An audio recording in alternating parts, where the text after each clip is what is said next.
దేవా, అన్యజనులు నీ స్వాస్థ్యములోనికి చొరబడి ఉన్నారు. వారు నీ పరిశుద్ధాలయమును అపవిత్రపరచి ఉన్నారు. యెరూషలేమును పాడు దెబ్బలుగా చేసి ఉన్నారు.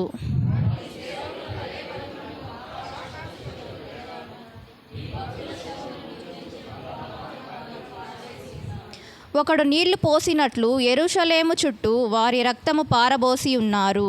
వారిని పాతిపెట్టు వారెవరునూ లేరు.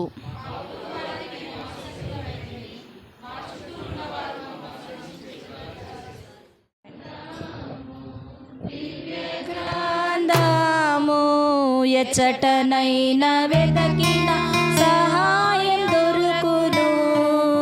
కష్టములు వచ్చిన, దుఃఖములు కలిగిన, విడువకుండ చదువుడి దివ్య గ్రంథం, దివ్య గ్రంథము, దివ్య గ్రంథము. ఎచ్చటనైన వెతకిన సహాయం దొరుకును. కష్టములు వచ్చిన, దుఃఖములు కలిగిన, విడువకుండ చదువుడి దివ్య గ్రంథం. ఆమేన్. పరిశుద్ధుడా, ప్రేమగల మా తండ్రి, మీ ఘనమైన నామంకు వందనాలు, స్తోత్రాలు చెల్లించుకుంటున్నాం ప్రభా. అయ్యా, ఇంతసేపు నా తండ్రి మిమ్మల్ని ఆరాధించాం, స్తుతించాం ప్రభా. పాటల ద్వారా మేము మహింపరిచాం ప్రభా. అందుని బట్టి మీకు వందనాలు, స్తోత్రాలు చెల్లించుకుంటున్నాం. ఇదిగో నా తండ్రి, ముఖ్యమైన సమయంలోకి వచ్చినాం ప్రభా. నా తండ్రి, అయ్యా, వాక్యం బోధిస్తున్న సేవకుని మీ చేతులకు అప్పచెప్పుకుంటున్నాం ప్రభా.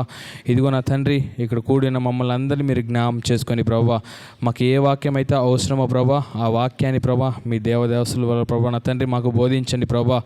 అయ్యా, సిలువు చాటును మీ దైవదాసుని మరుగుపరుచుకొని ప్రభా నా తండ్రి, మాకు ఏ వాక్యం అయితే అవసరమో ప్రభా, అయ్యా నా తండ్రి దైవదాసుల ద్వారా నా తండ్రి మాకు తెలియజేయండి ప్రభా. హల్లెలూయా. దేవునికి మహిమ కలుగును గాక. ఇప్పుడు వచ్చిన మీ అందరికీ ప్రభువైన యేసుక్రీస్తు నామమున వందనాలు తెలియజేస్తుంటున్నా. దేవుని నమ్మినటువంటి బిడ్డల విషయంలో ఆయన ఎన్నడూ కూడా మనల్ని చేయి విడిచిపెట్టే దేవుడు కాదు. ఎందుకంటే మన అనుదిన చర్యల్లో మనము ఏ పార్టీ వారము, ఎందుకు ఎన్నికలేనటువంటి వాళ్ళం అయినప్పటికీ కూడా దేవుడు తన శాశ్వతమైనటువంటి ప్రేమను చూపెట్టి మనకు వచ్చేటువంటి బాధలు, కష్టాలు, నష్టాలలో, ఇరుకుల్లో, ఇబ్బందుల్లో దేవుడు మనకు సహాయంగా ఉంటాడు. ఇది దేవుని యొక్క నమ్మదగినటువంటి వాగ్దానం.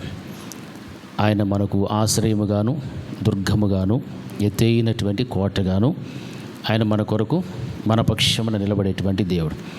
కాబట్టి మనుషులైనటువంటి మనము చేసేది కొంచెమే, అయితే దేవుడు అన్నీ చేస్తాడు. ప్రతిదీ కూడా మనకు సాధ్యమయ్యేటివి కొన్ని అయితే దేవునికి కొన్ని అనేటువంటిది లేదు. సమస్తము కూడా దేవునికి సాధ్యమై ఉన్నవి. కనుక మరి చెప్పబడినటువంటి సాక్ష్యాలు, వాణిమ్మ బిడ్డ విషయంలో చాలా తల్లడిల్లిపోయాది. బిడ్డ ఒంటరిగా వెళ్ళి బెంగళూరులో అలాగ ట్రీట్మెంట్లో ఉండి దరిదాపు ఒక వారం రోజులు తీసుకొని మరలా బిడ్డను వచ్చారు. మరి అలాగే నీలమ్మ, ఇద్దరు ఒకే పర్యాయం అనారోగ్యానికి గురయ్యారు. గౌతమి, ఆ బిడ్డను కూడా దేవుడు కనికరించి ఔషధములన్నిటినీ కూడా పరమౌషధులుగా మార్చి బిడ్డలిద్దరికీ కూడా మంచి ఆరోగ్యాలు దేవుడు ఇచ్చాడు. మళ్ళీ ఎఫ్సి విషయంలో కూడా దేవుడు తన ప్రయాణములో ఆ యొక్క ప్రమాదం జరిగినప్పుడు కూడా ఏ విధమైనటువంటి ప్రాణహాని లేకుండా స్వల్ప గాయాలతో దేవుడు ఆ బిడ్డను కూడా రక్షించాడు. ఈ విధంగా మనం చూస్తే ప్రతి ఒక్కొక్కరి విషయంలో కూడా సుహిత్ కూడా ఇందాక వచ్చినట్టున్నాడు. ఆవిడ కూడా స్టెప్స్ జారి పడిపోయాడు. అయితే దేవుడు ఏమాత్రము కూడా పెద్ద పెద్ద గాయాలన్నిటి లేకుండా స్వల్పంగా దేవుడు ఆవిడని కాపాడాడు. ఇవన్నీ కూడా ఎందుకునంటే మనము దేవునితో సహవాసం కలిగి ఉన్నాము.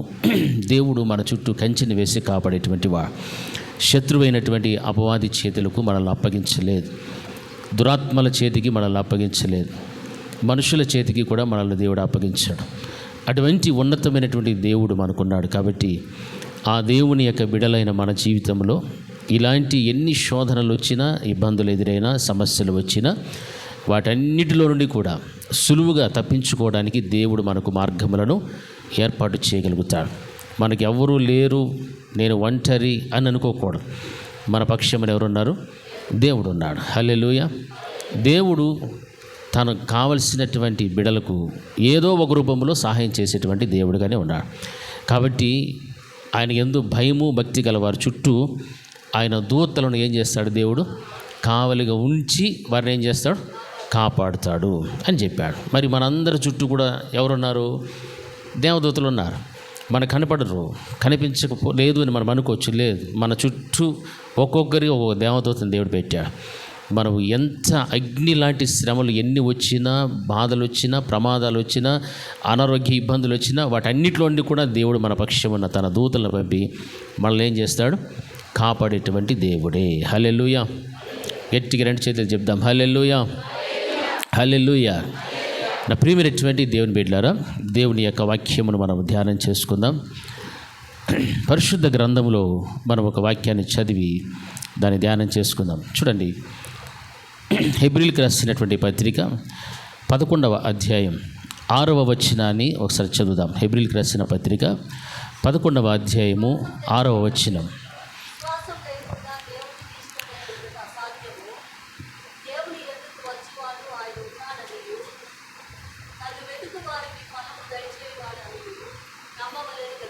చాలు. హల్లెలూయా, హల్లెలూయా. ఈ వాక్య భాగంలో మనం గమనిస్తూ ఉంటున్నప్పుడు దేవునికి ఇష్టుడై ఉండాలి అనేటువంటిది ఎంతమందికి ఇష్టం ఉంది? ఇక్కడ నేను దేవునికి ఇష్టుడిగా నేను బ్రతకాలి. ఎవరు చెప్పాలి? అందరూ చెప్పాలి. ఎవరు? నేను దేవునికి ఏమై ఉండాలా? ఇష్టుడై ఉండాలి అనేటువంటి ఆశ ఎంతమంది బిడ్డలకు ఉంది? ఒకసారి చేతులు చూపించండి. నేను మళ్ళీ ఇంకో క్వశ్చన్ ఏమేయంలే, చెప్పండి. హల్లెలూయా, హల్లెలూయా. నేనైనా, మీరైనా, మన కుటుంబాలైనా, సంఘంలో ఉన్న బిడ్డలందరూ కూడా దేవునికి ఏ రీతిగా బ్రతకాలా? ఇష్టులుగా బ్రతకాలి. కానీ దేవునికి దుష్టులుగా మాత్రం బ్రతకూడదు. మనం ఇష్టులుగా బ్రతకాలి. దేవుడు నన్ను చూచినా, మిమ్మల్ని చూచినా ఆయన ఇష్టపడాలి. నా బిడ్డ, నా కుమారుడు, నా కుమార్తె, నా సంఘము, నా స్వరక్తము చేత సంపాదించబడిన నా సొత్తు అని దేవుడు మనల్ని గూర్చి సంతోషపడుచు ఇష్టపడేటువంటి ఆ యొక్క ప్రవర్తన, పరిశుద్ధత మన జీవితంలో మనం కలిగి జీవిస్తే అప్పుడు దేవునికి మనం ఎలాగ ఉన్నాము అంటే ఇష్టలుగా మనం బ్రతుకుచూ ఉన్నాము దాని అర్థం. అయితే వాక్యం మనకి ఏమి సెలవిస్తుంది అని అంటే, విశ్వాసం అనేటువంటిది లేకుండా దేవునికి ఇష్టుడై ఉండుట అసాధ్యము అని ఖచ్చితంగా చెప్పేశాడు. మనము విశ్వాసులమని పిలువబడుచున్నాము. ఇతరుల చేత, సంఘములో ఉన్నటువంటి సహా విశ్వాసుల చేత, కాపరుల చేత, లేకపోతే క్రైస్తవేత్తల చేత మనం ఎవరిని పిలువబడుచున్నామంటే క్రైస్తవులము, విశ్వాసులము అని పిలువబడుచున్నాం. విశ్వాసులమని పిలువబడుచున్న మన జీవితాలలో దేవుడు మన నుండి కోరుకునేటువంటిది ఏమిటి అంటే విశ్వాసం. ఆ యొక్క విశ్వాసం అనేటువంటిది ఉంటేనే, ఆ విశ్వాసము లేకుండా దేవునికి ఇష్టుడై ఉండుట అసాధ్యము అని చెప్పాడు. మరి అసాధ్యమైనటువంటిది మన జీవితంలో ఏమున్నది అని మనం గమనిస్తే విశ్వాసము లేకుండా జీవించేటువంటి తత్వం, అవిశ్వాసము. ఈ యొక్క అవిశ్వాసం అనేటువంటిది కనుక మనలో ఉంటే మనము దేవునికి ఇష్టలము కాలేకపోవచ్చు. వాక్యం అదే బోధిస్తూ ఉంది. మనం ఒకవేళ దేవునికి కానుక ఇవ్వచ్చు, మన జీవితంలో ఏవైనా కొన్ని కార్యాలు చేయవచ్చు, లేకపోతే కొంతమందికి మనం సహకారులుగా మనం ఉండొచ్చు. సంఘం విషయంలో, సేవ విషయంలో, కుటుంబ విషయంలో, పేదల విషయంలో మనం ఎన్నైనా కార్యాలు మనం చేస్తూ ఉండొచ్చు. కానీ మనల్ని ఉద్దేశిస్తూ దేవుడు మాట్లాడుతున్న మాట ఏమిటంటే, నీ వ్యక్తిగత జీవితంలో విశ్వాసము లేకుండా నీవు గనక ఉంటే ఆయనకు నీవేమి కావు, ఇష్టుడవు, ఇష్టురాలవు నీవు కావు అని దేవుడు స్పష్టంగా మనతో మాట్లాడుచున్నాడు. ఈ రోజున మన యొక్క ఆధ్యాత్మికమైన జీవితంలో మనము క్రైస్తవులమే, దేవుని యొక్క స్వరక్తము చేత సంపాదించబడినటువంటి సొత్తే, మన దేహము దేవునికి ఆలయమై ఉన్నదని మనం ఎరిగి ఉన్న వాళ్ళమే. మనము ప్రతి ఆదివారము కూడా పరిశుద్ధపరచబడిన, ఆశీర్వదించబడిన దినములో మనము ప్రవేశిస్తూ ఉన్నాము. శుక్రవారపు దినమున మనం వస్తూ ఉన్నాము, వాక్యాన్ని వింటున్నాము, ప్రార్థనలు చేస్తున్నాము, అన్నీ చేస్తున్నాము. అయితే విశ్వాసం అనేటువంటిది గనక మనలో లేకపోతే మనము దేవునికి ఇష్టులై ఉండుట అసాధ్యము అని వాక్యం బోధిస్తోంది. మరి మన జీవితంలో విశ్వాసం అనేటువంటిది ఎంత ప్రాముఖ్యతో అనేటువంటిది దేవుడు మనతో హెచ్చరిస్తున్నాడు. ఆయన భూమి మీద చూచినప్పుడు ఎవరైనా విశ్వాసము కలిగినటువంటి వారు ఉన్నారేమో అని ఆయన తొంగి చూస్తున్నట్లుగా వాక్యంలో కూడా మనం గమనిస్తున్నాం. అంటే మనుషులందరి జీవితాల్లో కూడా దేవుడు మొట్టమొదటి ఆశించేటువంటిది ఏమిటంటే విశ్వాసం. ఎవరి మీద విశ్వాసం ఉండాలా? దేవుని మీద, నిన్ను నన్ను సృష్టించినటువంటి దేవుని మీద మనకు విశ్వాసం ఉండాలి.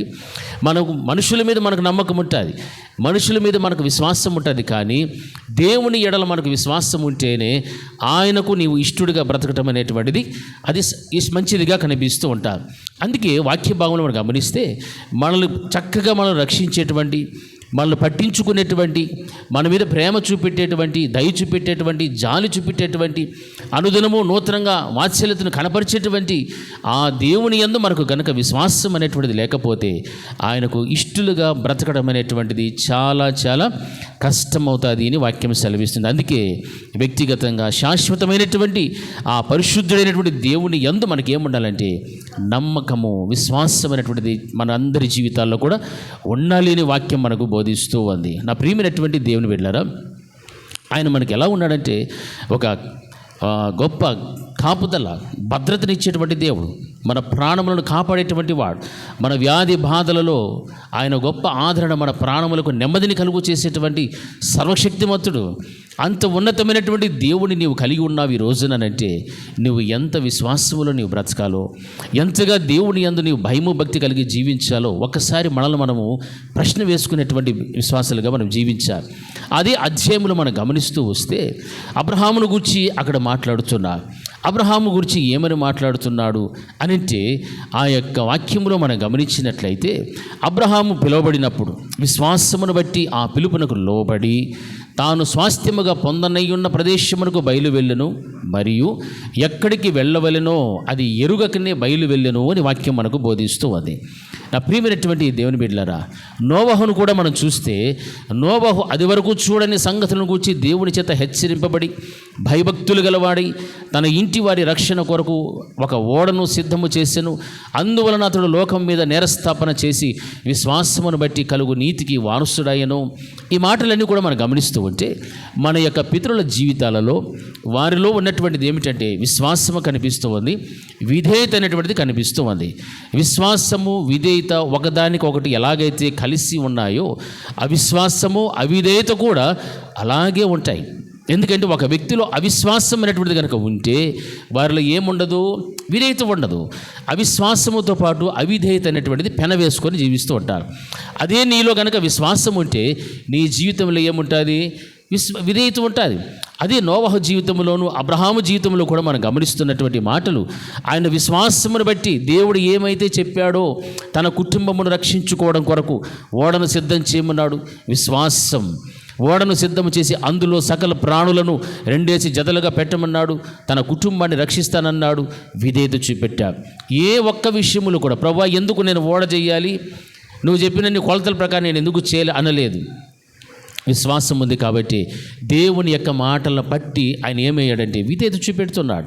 అబ్రహాము కూడా మనం చూస్తే అబ్రహాము పిలువబడినప్పుడు ఆ యొక్క విశ్వాసమును బట్టి ఆ పిలుపునకు ఏమయ్యాడు, అబ్రహాము లోబడెను. హల్లెలూయా, హల్లెలూయా.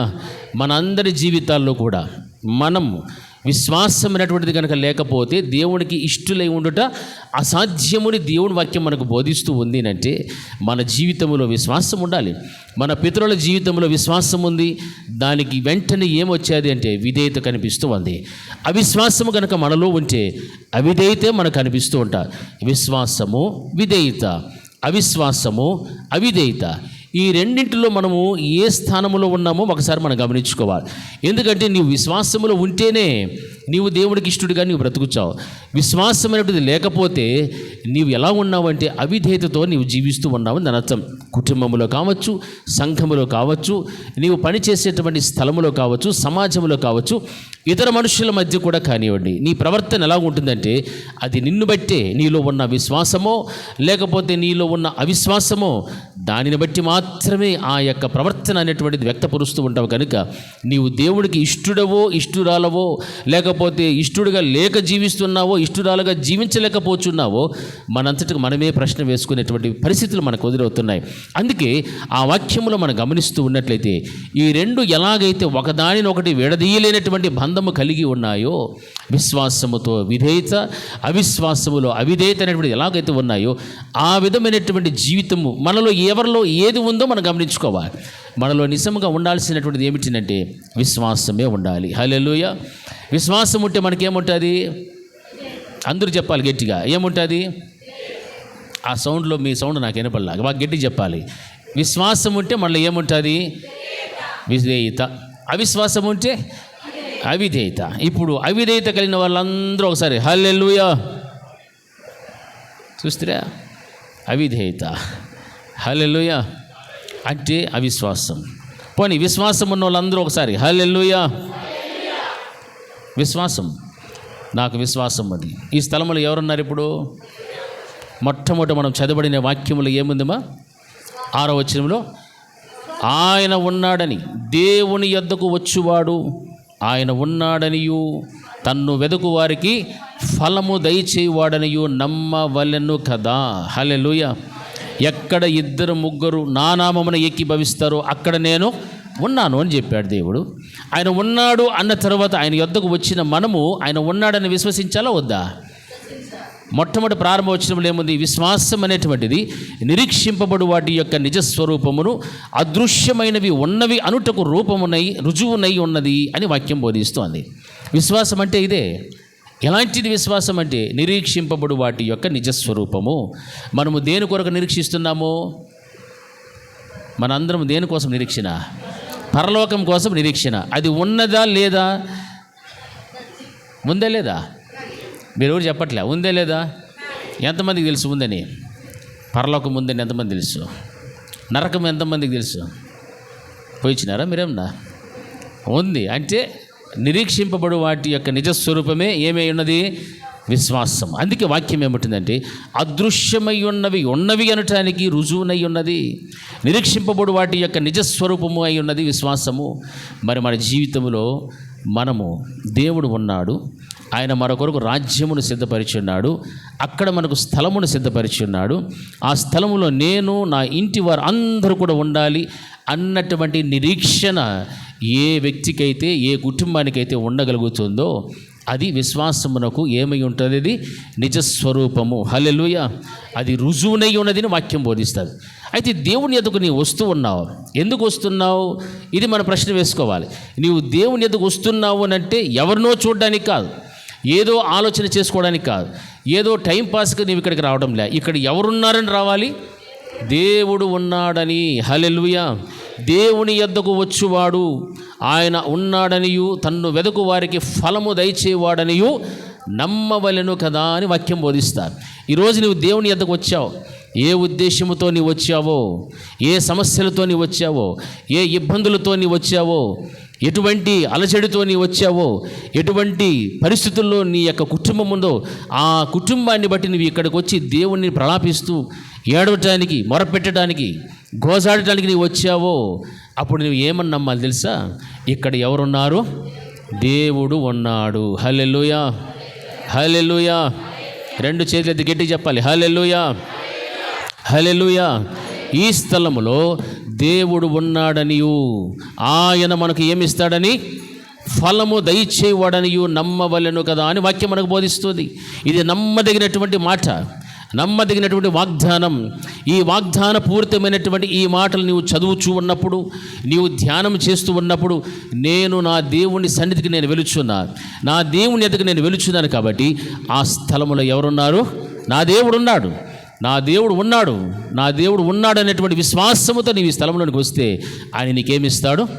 ఫలము దయచేయును. హల్లెలూయా. వాక్యం అదే బోధిస్తుంది. ఆయన ఉన్నాడని నీవు గనక నమ్మితే ఆయన నీకు ఫలము దయచేవాడని నీవు నమ్మవలెను కదా అని వాక్యం బోధిస్తూ ఉంది.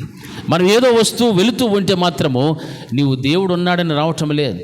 ఎవరినో ఉద్దేశం పెట్టుకొని, ఎవరి కోసమో వచ్చి, లేకపోతే ఎవరైనా ఏమైనా అనుకుంటారేమో అని వచ్చి ఇక్కడికి వచ్చి నీవు వెళ్ళిపోతే దానివల్ల నీకు ఏ మాత్రము కూడా దీవెన ఉండదు. హల్లెలూయా.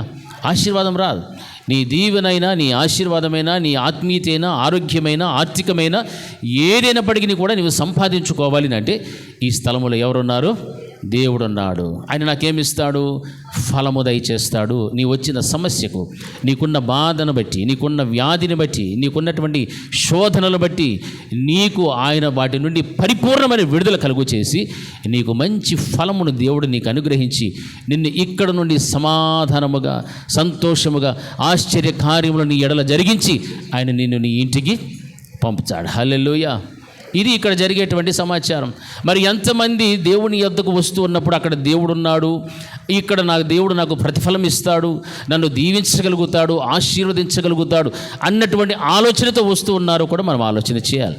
మనం ఇంటి నుండి బయలుదేరేటప్పుడు నా దేవుని దగ్గర నేను వెలుచు ఉన్నానంటే మనకేం పుడుతుంది? మొదట భయం అనేటువంటిది పుడుతుంది. నా దేవుని దగ్గర నేను వెలుచున్నాను, హల్లెలూయా హల్లెలూయా, నా దేవుడికి నేను వెలుచున్నానంటే భయముతో భక్తితో పరుగులు తీస్తూ ఎక్కడికి వచ్చేస్తామో ఇక్కడికి వచ్చేస్తాం. హల్లెలూయా. ఆయన కృపాసనమున వద్దకు నీవు చేరుతున్నప్పుడల్లా కూడా ఆయన నీకు ప్రతిఫలం ఇస్తాడని, నీ బాధలను నీ కష్టములను తీసివేస్తాడనేటువంటి విశ్వాసముతో నువ్వు ఇక్కడికి గనక వస్తే వాక్యము సెలవిచ్చిన మాట ఏమిటినంటే, దేవుని యొద్దకు వచ్చువాడు ఆయన ఉన్నాడనియు తన్ను వెదుకు వారికి ఫలము దయచేవాడనియు నమ్మవలెను కదా అని వాక్యం బోధిస్తుంది.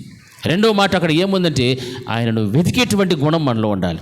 ఇక్కడ దేవుడు ఉన్నాడు, వాక్యం అదే సెలవిస్తోంది, తన్ను వెదుకు వారికి ఫలము దయచేయును. ఈ రోజున దేవుణ్ణి వెతికేటువంటి ప్రజలు ఎంతమంది ఉన్నారు ఇక్కడ? దేవుణ్ణి వెతకడం, ప్రార్థన ద్వారా దేవుని వెతకాలి.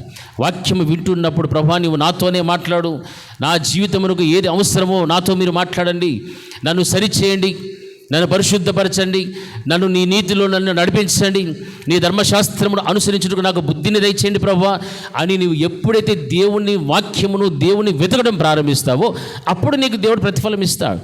మనం మందిరానికి వస్తూ ఉన్నాం, వెళ్తున్నాం, కానీ దేవునిని వెతికేటువంటి గుణం ఎంతమందికి ఉంది? దేవుని వాక్యం వెతబడుచున్నప్పుడు విసుక్కోకూడదు, తిరస్కరించకూడదు. దేవుని యొక్క వాక్యం ఏమైతే ఆ వాక్యము దేవుడి ఉన్నాడని బోధిస్తూ ఉంది. ఆ దేవుణ్ణే నువ్వు తిరస్కరిస్తూ ఉన్నావు అంటే నీ జీవితంలో జరగవలసిన కార్యములు, నీ జీవితంలో దేవుడు చేయదలిచినటువంటి ఆయన యొక్క అనాది సంకల్పములు, నీ ఎడల ఆయనకు ఉన్నటువంటి విస్తారమైన తలంపులన్నీ కూడా అక్కడికక్కడే ఆగిపోవడం ప్రారంభమవుతాయి. దానికి కారణం ఎవరో కాదు, నీ ప్రక్కన్న వారు కాదు, మీ ఇంటిలోని వారు కాదు. దానికి కారణం ఎవరో? దేవుని సన్నిధికి వచ్చి నిర్లక్ష్యముగా తిరస్కరిస్తూ వాక్యమునకు విధేయత చూపెట్టకుండా అవిధేయత కలిగి అవిశ్వాసములో జీవించేటువంటి ఆ వ్యక్తే. హల్లెలూయా హల్లెలూయా. నీ జీవితంలో ఈ రోజున దేవుడు గొప్ప మహిమగల కార్యాలు చెయ్యాలి అంటే నీవు ఆయన మందిరానికి వచ్చిన తర్వాత ఆయన వెతకడం నేర్చుకోవాలి. హల్లెలూయా. మనుషులు మనం వెతుక్కోకూడదు. వాళ్ళు వచ్చారా, వీళ్ళు వచ్చారా, ముందున్న వాళ్ళు ఉన్నారా, వెనకలున్న వాళ్ళు ఉన్నారా, అది నీకు అవసరమే లేదు. నువ్వు ఎవరిని వెతకాలంటే నీ దేవుడిని నీవు వెతకడం నేర్చుకో. అప్పుడు దేవుడు నీకేమిస్తాడు? ప్రతిఫలమును అనుగ్రహించేటువంటి దేవుడు ఆయన. హల్లెలూయా హల్లెలూయా. ఆయన ప్రతిఫలమును నీకు అనుగ్రహిస్తాడు అంటే నువ్వు ఎంత జాగ్రత్తగా వెతకాలో, ఎంత జాగ్రత్తగా దేవుణ్ణి వెతికేటువంటి గుణము నీలో ఉంటే ఆ గుణాతిశయములను బట్టి దేవుడు నీకు ప్రతిఫలం అనేటువంటిది అనుగ్రహించడానికి ఆయన ఇష్టపడేటువంటి దేవుడుగా ఉన్నాడు. హల్లెలూయా. ఈ వాక్యములన్నీ కూడా మనం గమనిస్తున్నాం. విశ్వాసం అనేటువంటి నీ జీవితంలో ఉండాలి. ఆ యొక్క విశ్వాసం అనేటువంటి లేకపోతే ఆయన ఉన్నాడని నీకు తెలియదు, ఆయనను గూర్చినటువంటి విచారణ నీవు చెయ్యవు, ఆయనను వెతకడం అనేటువంటిది కూడా నీ జీవితంలో జరగదు. ఎందుకనంటే నీలో ఏమి లేదు? విశ్వాసము లేదు. విశ్వాసము లేని కారణాన్ని బట్టి నీ జీవితంలో ఏముంటుందంటే అవిధేయతే ఉంటుంది తప్ప విధేయత అనేటువంటిది లేదు. హల్లెలూయా హల్లెలూయా. ఈ రోజున ఈ స్థలమునకు మర్చినటువంటి మనందరము కూడా విశ్వాసముతో గనక వచ్చి ఉంటే ఇక మీదట కూడా వస్తే నీలో ఏముండాలా? విధేయతే కనిపిస్తూ ఉండాలి. హల్లెలూయా. నీ వర్తమాన భూత భవిష్యత్తు కాలములన్నిటిలో కూడా విశ్వాసం ఉంటే విధేయత ఉంటుంది. నీలో అవిశ్వాసం ఉంటే అవిశ్వాసముతోనే ముందుకు వెళుచు ఉంటావు తప్ప విశ్వాస సహితమైన జీవితంలోనికి రావటానికి ఏమాత్రం కూడా నీకు అవకాశము సాతానుడు కలిగించడు. హల్లెలూయా హల్లెలూయా. ఒకవేళ అవిశ్వాసమే కనుక నీలో ఉంటే నీలో ఏముండాలా? విశ్వాసం రావాలి ప్రభు అని దేవుని పాదాలు బట్టి అడుగు.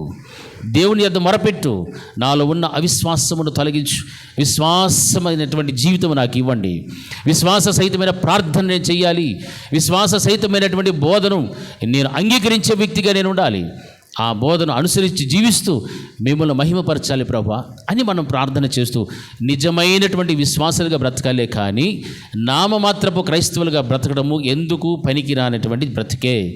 హల్లెలూయా. గట్టిగా హల్లెలూయా. ఎందుకంటే ఒక రోజున నిజమైనటువంటి క్రైస్తవుడే ఎక్కడికి పోతాడు? పరలోకానికి పోతాడు తప్ప నామకార్థపు క్రైస్తవుడు పరలోకానికి వెళ్ళే అవకాశమే ఉందంటారా లేదంటారా? లేదు. హల్లెలూయా. మనం అందరం ఎక్కడికి చేరుకోవాలి? ఎక్కడికి? ఇప్పుడు ఈ లోకంలో మనం ఏమై ఉన్నాము? యాత్రికులమును పరదేశులనై ఉన్నాము. హల్లెలూయా. మనమంతా కూడా పరదేశులమే. అబ్రహామును గురించి అదే మాట్లాడుతున్నాడు.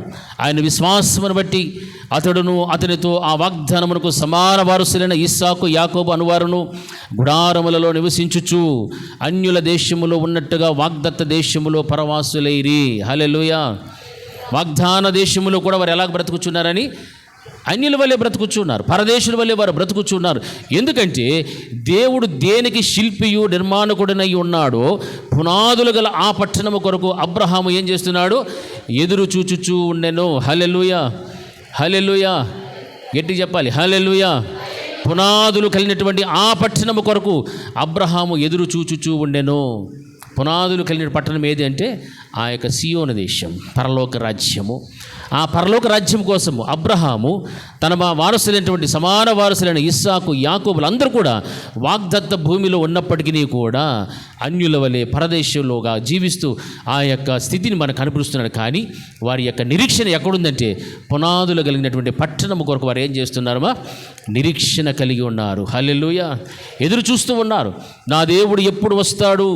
నా దేవుడితో నేను ఎప్పుడు వెళ్ళిపోవాలి? నా దేవుడు నా కొరకు, నా కుటుంబం కొరకు సిద్ధపరిచినటువంటి ఆ స్థలమును నేను ఎప్పుడు సంపాదించుకోవాలి అనేటువంటి ఒక నిరీక్షణతో ఉన్నాడు. ఆ నిరీక్షణ ఎలాగొచ్చింది? విశ్వాసమును బట్టి మాత్రమే. హల్లెలూయా, హల్లెలూయా.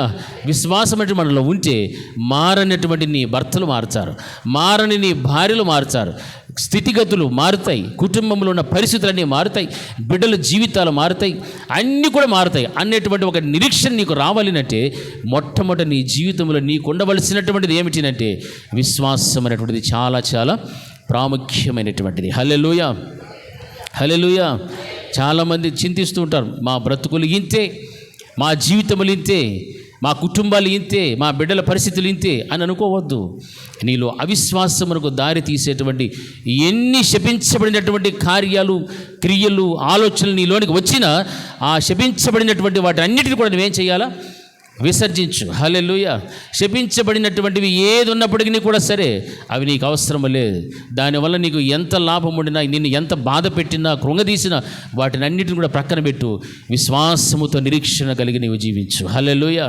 నీ నిరీక్షనే ఒకరోజు నేను ఎక్కడ తీసుకోబోతుంది? పరలోకానికి తీసుకోబోతుంది. నీవు పరలోకానికి వెళ్ళటం కోసమే ప్రయాసపడాలి. కానీ అయ్యో నాకు ఈ సమస్య ఉంది, ఈ బాధలు ఉన్నాయి, ఈ కష్టాలు ఉన్నాయి, ఈ ఆర్థిక ఇబ్బందులు ఉన్నాయి అని నువ్వు కనుక వాటిపైన దృష్టి పెడితేవో నీ దృష్టి అంతా కూడా అక్కడే ఉంటుంది. కానీ పైన ఉన్నటువంటి ఆ పట్టణం వైపు నీ దృష్టి ఉండదు. అబ్రహాము, ఇస్సాకు, యాకోబులు ఎలా బ్రతుకుచున్నారు? వారు వాగ్దత్త భూమిలో కూడా అన్యుల వల్లే పరదేశులుగా బ్రతుకుచూ ఉన్నారు. కానీ వారికి ఉన్నటువంటి నిరీక్షణ ఏమిటినంటే పునాదులు కలిగినటువంటి పట్టణము కొరకు అబ్రహాము ఎదురు చూచుచూ ఉండెను. అందులోనికి నేను ఎప్పుడు వెళ్తా, ఎప్పుడు ఆ వాగ్దాన దేశం అన్నటువంటి పరలోక రాజ్యంలో నేను వెళ్తాను అనేటువంటి దాని గురించి ఆలోచిస్తున్నాడు తప్ప అయ్యో నేను వాగ్దాన భూమిలో కూడా ఉన్నాను, అయినా అన్యుల వల్ల నేను బ్రతుకుచూ ఉన్నాను, పరదేశం వల్ల నేను బ్రతుకుచూ ఉన్నాను, నాకు ఎందుకు ఈ కష్టము, నాకెందుకు ఈ బాధ, నాకెందుకు ఈ అవమానకరమైన జీవితం అని ఎప్పుడైనా ఆలోచన చేశాడా? చెయ్యలేదు. హల్లెలూయా, చేయలేదు. కానీ ఎక్కడ చూస్తున్నాడైనా? పునాదులు కలిగినటువంటి పట్టణం వైపు చూస్తూ ఉన్నాడు. హల్లెలూయా. అది అబ్రహాం యొక్క జీవితంలో మనం గమనిస్తున్నటువంటి. అందుకే దేవుడు తనకు వాగ్దానము చేసిన భూభాగం తన యాత్రకు ముగింపు కాదని అబ్రహాముకు తెలుసు. కానీ ఆ వాగ్దానం పరలోకములో తన సేవకుల కొరకు దేవుడు ఏర్పాటు చేసినటువంటి ఆ పరలోక పట్టణాన్ని సూచిస్తూ ఉన్నప్పుడు ఈ రోజున దేవుని బిడలైన మన జీవితాల్లో కూడా మనమున్నటువంటి ఈ దేశం, ఈ రాజ్యం ఇది మనది కానే కాదు. ఇది మనం కేవలం నివసిస్తున్నామంటే పరదేశులము, యాత్రికులు మాత్రమే. మనకంటూ ఒక దేశం ఉంది, ఆ రాజ్యం ఉంది, అదే పునాదులు కలిగినటువంటి ఆ యొక్క పట్టణము. హల్లెలూయా. ఇవన్నీ కూడా మనం పొందుకోవాలి అంటే విశ్వాసము, విధేయత. హల్లెలూయా. విశ్వాసములో నుండి విధేయత ఎలాగైతే వస్తుందో అవిశ్వాసములో నుండి కూడా అవిధేయత అలాగే వస్తుంది. హల్లెలూయా. నా ప్రేమైనటువంటి దేవుని బిడ్డలారా, ఇవన్నీ కూడా మన జీవితంలో జరగాలి అని అంటే దేవునికి మనము ఇష్టలుగా బ్రతకాలి అనేటువంటి విషయానికి మనం వస్తే ఎలా జీవించాలి, ఎలాగ మనము దేవునికి ఇష్టలుగా బ్రతకాలి అనేటువంటి విషయాలు మనం గమనించాలి. చూడండి, పరిశుద్ధ గ్రంథంలో సామెతలు 8వ అధ్యాయం 17వ వచనంలో ఒక మాట వ్రాయబడుతుంది. నన్ను ప్రేమించు వారిని నేను ప్రేమించుచు ఉన్నాను, నన్ను జాగ్రత్తగా వెతుకువారు నన్ను కనుగొందురుని వాక్యం బోధిస్తా. నన్ను ఎవరైతే ప్రేమిస్తారో వారిని నేనేం చేస్తాను? ప్రేమిస్తా. నన్ను ఎవడైతే జాగ్రత్తగా వెతుకుతారో వారికి వారు నన్ను ఏం చేస్తారమ్మా? కనుగొందురు. హల్లెలూయా. గట్టిగా చెప్పాలి, హల్లెలూయా. నిద్రపోయాలో ఒకసారి హల్లెలూయా. అలర్ట్గా ఉండాలి, ఎవరు నిద్రపోకూడదు. గట్టిగా చెప్పండి సార్, హల్లెలూయా. ఇంకా హల్లెలూయా. నన్ను ప్రేమించు వారిని ఇది మొట్టమొదటిది. మన జీవితంలో వాక్యం సెలవిచ్చిన రీతిగా విశ్వాసము లేకుండా ఆయనకి ఇష్టలై ఉండట అసాధ్యము. మరి అసాధ్యమైన దాన్ని సుసాధ్యం చేసుకోవాలంటే మన జీవితాల్లో కొన్ని కార్యాలు జరగాలి, కొన్ని క్రియలు అనేటువంటిది మన జీవితంలో దేవుని కనపరుచుకోవాలి. ఇప్పుడు మనం దేవుని ఏం చేయాలా? ప్రేమించమని చెప్తున్నాడు. దేవునిని కనుక నీవు ప్రేమిస్తే ఆయన నిన్నేం చేస్తాడు? ప్రేమిస్తాడు. ఎంతమంది దేవుని ప్రేమిస్తున్నారు అంటే అందరూ చేతులెత్తారు. ఎలా ప్రేమించాలో కూడా తెలుసుకోవాలి. హల్లెలూయా. సువార్త భాగాల్లో ఓ మాట ఉంది, నిన్ను వలే, అందరూ చెప్పాలి, నిన్ను వలే ప్రేమించాలి. ఇది పొరుగువాడు ఎవరితో సాదృశ్యమో తెలుసా? యేసుక్రీస్తు ప్రభుల వారు. పొరుగువాడు ఎవరునంటే ఆ యొక్క గాయాల పాలై రక్తపు మడుగులో కొట్టుమిట్లాడుతున్నటువంటి ఆ వ్యక్తిని, దొంగల చేతిలో చిక్కబడినటువంటి ఆ వ్యక్తిని తీసుకొని వచ్చి పూటకొల్ల వాని ఇంట్లో చేర్చి తన గాయాలను కట్టి ద్రాక్షరసం పోసి అతన్ని గాడిద మీద ఎక్కించుకొని తిరిగి అక్కడికి తీర్చాడే ఆయనే ఎవరు? పొరుగువాడు. ఆయన ఎవరు? యేసుక్రీస్తు ప్రభుల వారు. హల్లెలూయా, హల్లెలూయా. వాక్యం అదే సెలవిస్తా, నిన్ను వల్లే నీ పొరుగువాడిని నీవేం చేయమంటున్నాడు? ప్రేమించు. నీవు దేవునిని కనుక ప్రేమిస్తే ఆయన నిన్నేం చేస్తాడు? ప్రేమిస్తాడు. నిన్ను వలే అన్నాడు. ఇంకొకరిని ప్రేమించుని నార్మల్గా చెప్పలే. నిన్ను నీవు ఎలాగైతే ప్రేమించుకుంటావో, వ్యాధి వస్తే, బాధ వస్తే, కష్టం వస్తే, నష్టం వస్తే, శోధన వస్తే, ఇబ్బందులు వస్తే, ఏ వచ్చినా సరే నిన్ను నువ్వు ఇలా కాపాడుకుంటావో, ఆ కాపుదల నువ్వు ఎలాగైతే నువ్వు ముందుకు వెళ్తూ ఉంటుందో అదేవిధంగా నిన్ను వలె నీ పొరుగువాడిని కూడా నువ్వేం చేసే వ్యక్తిగా ఉండాలా? ప్రేమించు. అంటే క్రీస్తు ప్రభుల వారిని నీవు అంతగా నీవు ప్రేమించడం నేర్చుకోవాలి. అంటే నీలో ఏ ప్రేమ ఉండాలా? దేవుని యొక్క ప్రేమ అనేటువంటిది ఉండాలి. హల్లెలూయా. ఆ దేవుని యొక్క ప్రేమ అనేటువంటిది నీలో ఉంటేనే నిన్ను వలే నీ పొరుగువాడిని నీవేం చేస్తావు? ప్రేమించగలుగుతావు. నీలో మనుషుని ప్రేమే కనుక ఉండిపోయింది అనుకోండి, నీ చుట్టూ ఏం చేసుకుంటావు? గిర్ర గీసుకుంటావు. నీ చుట్టూ, నీ భార్య చుట్టూ, నీ బిడ్డల చుట్టూ ఆడికి అయిపోయింది నీ ప్రేమ. ఇంకా నాని దాటి బయటకు వెళ్ళేటువంటి ప్రసక్తి లేదు. అందుకే దేవుడు అంటున్నాడు, నీవు నన్ను కనుక ప్రేమిస్తే నేను నిన్ను ప్రేమిస్తానని వాక్యం బోధిస్తుంది. తర్వాత ఆయన ఏమంటారు? నన్ను జాగ్రత్తగా వెతుకువారు నన్ను ఏం చేస్తారు? మీరెవరు చెప్పట్లే? ఏం చేస్తారమ్మా? ఎలా వెతకాలి దేవుణ్ణి? ఎట్లా జాగ్రత్త? ఎట్లా వెతకాలి దేవుణ్ణి? అన్ని విషయంలో కూడా. అంటే దేవుడు ఎంత విలువైన వాడో, దేవుని మాటలు ఎంత విలువైనటువంటివో, ఆయన ఆజ్ఞలు, ఆయన శాసనములు, ఆయన కట్టడలు ఎంత విలువైనటువంటివో దానిని బట్టి నువ్వు దేవుని ఏం చేయమంటున్నాడు? వెతకాలి. హల్లెలూయా. మీ దృష్టిలో విలువైనటువంటిది ఏంటి? లోకపరంగా ఏం విలువైంది? ఎవరు చెప్పింది? బంగారం. కరెక్ట్. హల్లెలూయా. ఎట్టి చెప్పండి మా. హల్లెలూయా. మీ అందరి మెడలో బంగారం ఉంది, ఉందా లేదా? బుజ్జా, నీ మెడకాయలో ఉందా లేదా? అయ్యో పాప, బుజ్జి మెడలో బంగారం లేదు. ప్రకాష్ కొంచెం చూసుకో. హల్లెలూయా, హల్లెలూయా. బాగా చెప్పాలి, హల్లెలూయా. మన మెడలో లేకపోయినా బ్యాంకుల్లోనో ఏదో మనదంటూ ఏదో కొంచెం ఉంటుంది, ఏడో పెట్టింటాం మన అవసరాల కోసం. అదే కదా ప్రకాష్, ఏడోతో పెట్టి మనకు ఉంది కదా, దాన్ని మనం ఎలా చూస్తాము? విలువైనటువంటి విధంగా చూస్తాం. పొరపాటున ముక్కు పొల్ల పోయింది అనుకోండి ఇంట్లో, ఏం చేస్తామమ్మా? సఖియా, ఆ మొదట కిచెన్లో నుంచి ఆ పక్కలో ఉండే బెడ్రూమ్ కాడ నుంచి బయట కాంపౌండ్ వాళ్ళ వరకు ఆ బెడ్ ఉడుస్తుంది. ఎందుకు? ఏం పోయింది? ముక్కు పొల్ల. ఎంత ఉంటుంది అది? సన్నగా ఊసపొల్లో కొనాలో ఎంతలా ఉంటుందో అంతలా ఉంటుంది. అంతే కదమ్మా? అంతలా ముక్కు పొల్ల కోసము యాడ నుంచి యాడ వరకు ఊడుస్తాము. ఎందుకంటే అది విలువైనటువంటిది కాబట్టి.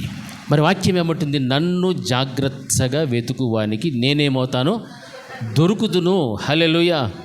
నన్ను ఎవడైతే జాగ్రత్తగా వెతుకుతారో వారు నన్ను కనుగొంటారు. అంటే నేను ఎక్కడున్నానో నన్ను కనుగొంటా. దేవుని మందిరానికి వచ్చిన నీవు దేవుణ్ణి వెతుకుచూ ఉన్నావా? ఇది మనం ఆలోచించా. నువ్వు ప్రేమిస్తున్నావో లేదో, దేవుని ప్రేమ నీకు అందుతుందో లేదో నీకు అర్థమైపోతుంది. నీవు జాగ్రత్తగా దేవుణ్ణి వెతికితే నీవు ఆయనను ఏం చేస్తావు? కనుగొంటావు అని వాక్యం బోధిస్తా. ఆయన కనుగొన్నావు అంటే ఆయనకి ఎప్పుడు కూడా నీతోనే ఉంటాడు. నీకు ఏ సమస్య వచ్చినా నువ్వు ఆయన వెతుకుతావు. నీకు ఏ ఇబ్బంది వచ్చినా ఎవరు వెతుకుతావు? దేవుని ఎద్దకే వెళ్తావు. నీకు ఏ వ్యాధి, బాధ, కష్టం ఏమొచ్చినా కూడా ఆయన దగ్గరికే పోతావు. కానీ ఆయనను కనుగొంటావే కానీ మనుషుల దగ్గరకు మాత్రం వెళ్ళవు. హల్లెలూయా, హల్లెలూయా. విశ్వాసం ఉన్న వాళ్ళందరూ ఒకసారి గట్టిగా హల్లెలూయా. మనకు బాధ వస్తే ఎవరి దగ్గర పోవాలా? కష్టం వస్తే, వ్యాధి వస్తే, సమస్యలు వస్తే, అలజడులు వస్తే, ఏమొచ్చినా ఎవరి దగ్గర పోవాలా? దేవుని ఏం చేయాలా? ఎట్లా వెతకాలా? అది ఉత్తిన వెతికితే దొరకడు దేవుడు. జాగ్రత్తగా వెతకాలి. జాగ్రత్తలు అనేటువంటి దాంట్లోనే చాలా ప్రాముఖ్యత ఉంది. జాగ్రత్తగా దేవుని వెతకడము అని అంటే మొదట మనం ఏమై ఉన్నామో, హల్లెలూయా, మన మాట ఎలాగుంది, మన ప్రవర్తన ఎలాగుంది, మన జీవితం ఎలాగుంది, మన పరిశుద్ధత ఎలాగుంది, మన రక్షణ ఎలాగుంది, ఇవన్నీ కూడా చాలా జాగ్రత్తగా మనము గమనించుకుంటూ అప్పుడు ఎవరిని వెతకాలా? అప్పుడు ఆయన నీకేమవుతాడో? దొరుకుదురు. ఆయన నువ్వు కనుగొంటావు. నీవు జాగ్రత్త వహించకుండా వెతికితే నీవు దేవునిని కనుగొనలేవు. హల్లెలూయా, హల్లెలూయా. ఈ రోజుల్లో చాలామంది జాగ్రత్తగా దేవుణ్ణి వెతికేవారు లేదు. అందుకే దేవుణ్ణి కనుగొనలేకపోతున్నారు. ఆయన నీకోసం ఏం చేశాడో తెలియదు. ఏం చేసినాడు దేవుడు నీకోసము? అందరూ చెప్పండి, ఏం చేశాడమ్మా? ఏం చేసినాడు? ఈ పక్క వాళ్ళు చెప్పండి, కుర్చీల వాళ్ళు చెప్పండి, ఏం చేసినాడు సార్? మాకు వినపడలేదు సార్, గట్టిగా చెప్పాలా? దేవుడు మన కోసం ఏం చేసినాడు? పాల్ వెనకాల ఉండే పాలు. మావాడేమో సైలెంట్గా గమ్మున పెదులు కదిలిస్తాడు. మంగమ్మ ఏం చేసినాడు దేవుడా? అది హల్లెలూయా. ప్రాణం పెట్టినటువంటి దేవుడు మన కోసం ప్రాణం పెట్టాడు. ఎందుకు పెట్టాడంటే ఇదిగో ఇట్లాంటి బతకండిరా మీరు, మంచిగా ఉండండి అని పెట్టాడు ప్రాణం. హల్లెలూయా. లేకపోతే ఈరోజు మనం ఇక్కడ ఉండేవాళ్ళమో యాడో ఏమో ఎక్కడో ఏమో అయిపోయిండే వాళ్ళం. అయితే దేవుడు ప్రాణం పెట్టిన దానికి ప్రతిఫలం ఎవరంటే మనమే. ఆయన స్వార్థం ఇచ్చి సంపాదించబడినటువంటి స్వాస్థ్యం మనమందరూ కూడా. అందుకే వాక్యం ఏమంటుందంటే, నన్ను ఎవడైతే జాగ్రత్తగా వెతుకుతాడో వారు నన్ను కనుగొంటారని వాక్యం బోధిస్తా. మరి దేవుని నీవు ఈరోజు కనుగొనాలి అంటే నీవు మందిరంలోకి వచ్చినా, నీ ఇంటిలో నీవు ఉండినా, సమాజంలో నీవు బ్రతికినా నీ ప్రవర్తన ఎలా ఉండాలంటే చాలా చాలా జాగ్రత్తగా వహించుతూ నీవు ఉండాలి. హల్లెలూయా. నీవు మందిరంలో ఒక వేషం, మందిరం బయటకు వెళ్ళిపోయిన తర్వాత ఒక వేషం, మారు వేషగాళ్ళలాగా మనం కనుక ఉంటే దేవునిని నీవు కనుగొనలేవు. హల్లెలూయా, హల్లెలూయా. దేవునిని నువ్వు కనుగొనాలంటే ఆయనను నువ్వు ఏం చేయాలంటే జాగ్రత్తగా నువ్వు వెతకడం నేర్చుకో. ఈరోజు దేవుని సన్నిధానికి వచ్చావు, మొదట నీ స్థితిగతులంతటిని కూడా దేవుని చెప్పేయాలా. ప్రభా, నా పరిస్థితి ఇది, నేను ఈ స్థాయిలో ఉన్నా, ఇప్పుడు నేను నిన్ను వెతుకుతానికి వచ్చా, నన్ను కనికరించండి, క్షమించండి ప్రభా అని నువ్వు పశ్చాత్తాపడితే అప్పుడు ఎవరిని కనుగొంటావు? దేవుణ్ణి కనుగొంటావు. వాక్యం అంతా వింటావు, చిట్ట చివరిలో నీకేం కలుగుతుంది తెలుసా? పశ్చాత్తాపం అనేటువంటిది నీ వస్తాయి, నీ కళ్ళల్లో నీరు గారుతాయి. ఎందుకనంటే నీవు జాగ్రత్తగా దేవునిని కనుక వెతికి ఉండింటే, నువ్వు నిజంగా జాగ్రత్తగా దేవుని వాక్యమును కనుక వెతికి కూర్చొని ఉండింటే ఆ వాక్యము నీలో ఏమవుతుంది? పని చేయడం ప్రారంభిస్తుంది. హల్లెలూయా, హల్లెలూయా. ఆ వాక్యము నీలో పని చేయడమే నీకు కావాల్సినటువంటిది. ఆ వాక్యము నీకు పని చేయలేదు అంటే అవిశ్వాసము, అవిధేయత ఉంది. ఆ కారణాలను బట్టి నీవు ఏం చేయలేదని అంటే జాగ్రత్తగా దేవునిని వెతకడం లేదు. అందుకే నీవు ఆయనను కనుగొనలేక నామకర్తపు క్రైస్తవ జీవితము జీవిస్తూ వస్తున్నావు, వెళ్తున్నావు తప్ప నీ బ్రతుకులో ఏ విధమైనటువంటి మార్పులు చేర్పులు కూడా కలగకుండా అయిపోతున్నాయి. అవి మన జీవితంలో జరగాలి అని అంటే మనము దేవునిని ఎలా వెతకాలంటే చాలా చాలా జాగ్రత్తగా వెతికేటువంటి బిడ్డలుగా ఉండాలని వాక్యం మనకు హెచ్చరిస్తూ ఉంది. అందుకే ఇర్మియా భక్తుడు రాస్తున్న మాటలు 29వ అధ్యాయం 13వ వచనంలో ఒక మాట రాయబడుతుంది. మీరు నన్ను వెతికిన ఎడల, పూర్ణ మనస్సుతో నన్ను గూర్చి విచారణ చేయున ఎడల మీరు నన్ను కనుగొంటారు. మనం వెతికేది కూడా పూర్ణ మనస్సుతో, పూర్ణ మనస్సుతో ఆయన ఏం చేయాలంటే ఆయన గూర్చి విచారణ చేస్తూ వెతికితే అప్పుడు దేవుడు మనల్ని కనుగొంటారు. మనము ఆయన కనుగొంటాం. ఆయన నీ జీవితంలో నీవు కనుగొన్నావు అంటే నీకు ఇంత అంత సంతోషం ఉండదు. నీ జీవితంలో నిత్యము సమాధానం ఉంటుంది, సంతోషం ఉంటుంది, ఆత్మీయ ఎదుగుదల ఉంటుంది, ఆత్మీయ అనుభవాలతో ముందుకు వెళుతూ ఉంటావు. అనేక మందికి సాక్షార్థంగా నీవు జీవిస్తూ ఉంటావు. ఎప్పుడు నీలో ఉన్న విశ్వాసమును బట్టి విధేయతలోనికి వస్తావు. ఆ విశ్వాస విధేయతలను బట్టి నీవు నీ పూర్ణ హృదయముతో మనస్సుతో నీ దేవుని ఏం చేస్తావు అంటే జాగ్రత్తగా వెతకడం ప్రారంభిస్తావు. ఆయనను గూర్చి విచారణ చేయడం ప్రారంభిస్తావు.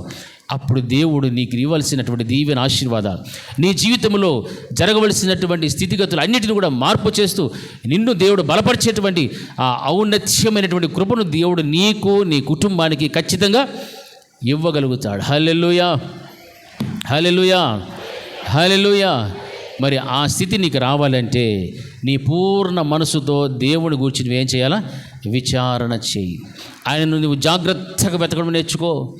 అలా జాగ్రత్తగా వెతుకుతూ ఉంటేనే నీ బ్రతుకులో నీ కుటుంబంలో దేవుడు గొప్ప బలమైనటువంటి కార్యాలను చేస్తాడు. కొన్ని పర్యాలు మన కుటుంబంలో అనుకుంటాం, నా ఇంటిలో ఉన్న ఈ సమస్య ఇది ఇంకా మానదు, లేకపోతే ఇది నా ఇంటిలో నుండి బయటికి పోదు అని అసాధ్యం ఇది అనేటువంటి ఆలోచనలు మనం ఏం చేస్తుంటాయంటే కృంగదీస్తూ ఉంటాయి. ఐహిక విచారములను బట్టి మనం కృంగిపోతూ ఉంటాం. అయితే దేవునికి అసాధ్యమైనది ఏది కూడా లేదు. దేవునికి సమస్తము కూడా సాధ్యమే. మరి సమస్తము సాధ్యమైనటువంటి దేవుని నీవు కలిగి ఉన్నావు. ఆయనకు అసాధ్యమైన ఏది లేదని నీకు తెలుసు. ఆయన యొద్దకు నీవు వస్తూ ఉన్నావంటే ఆయన ఇక్కడ ఉన్నాడని నీవు గ్రహించు. ఆయన నువ్వు జాగ్రత్తగా వెతికితే ఆయన నీకు దొరుకుతాడని నీకు తెలుసు, నీకు ప్రతిఫలం ఇస్తాడని నీకు తెలుసు.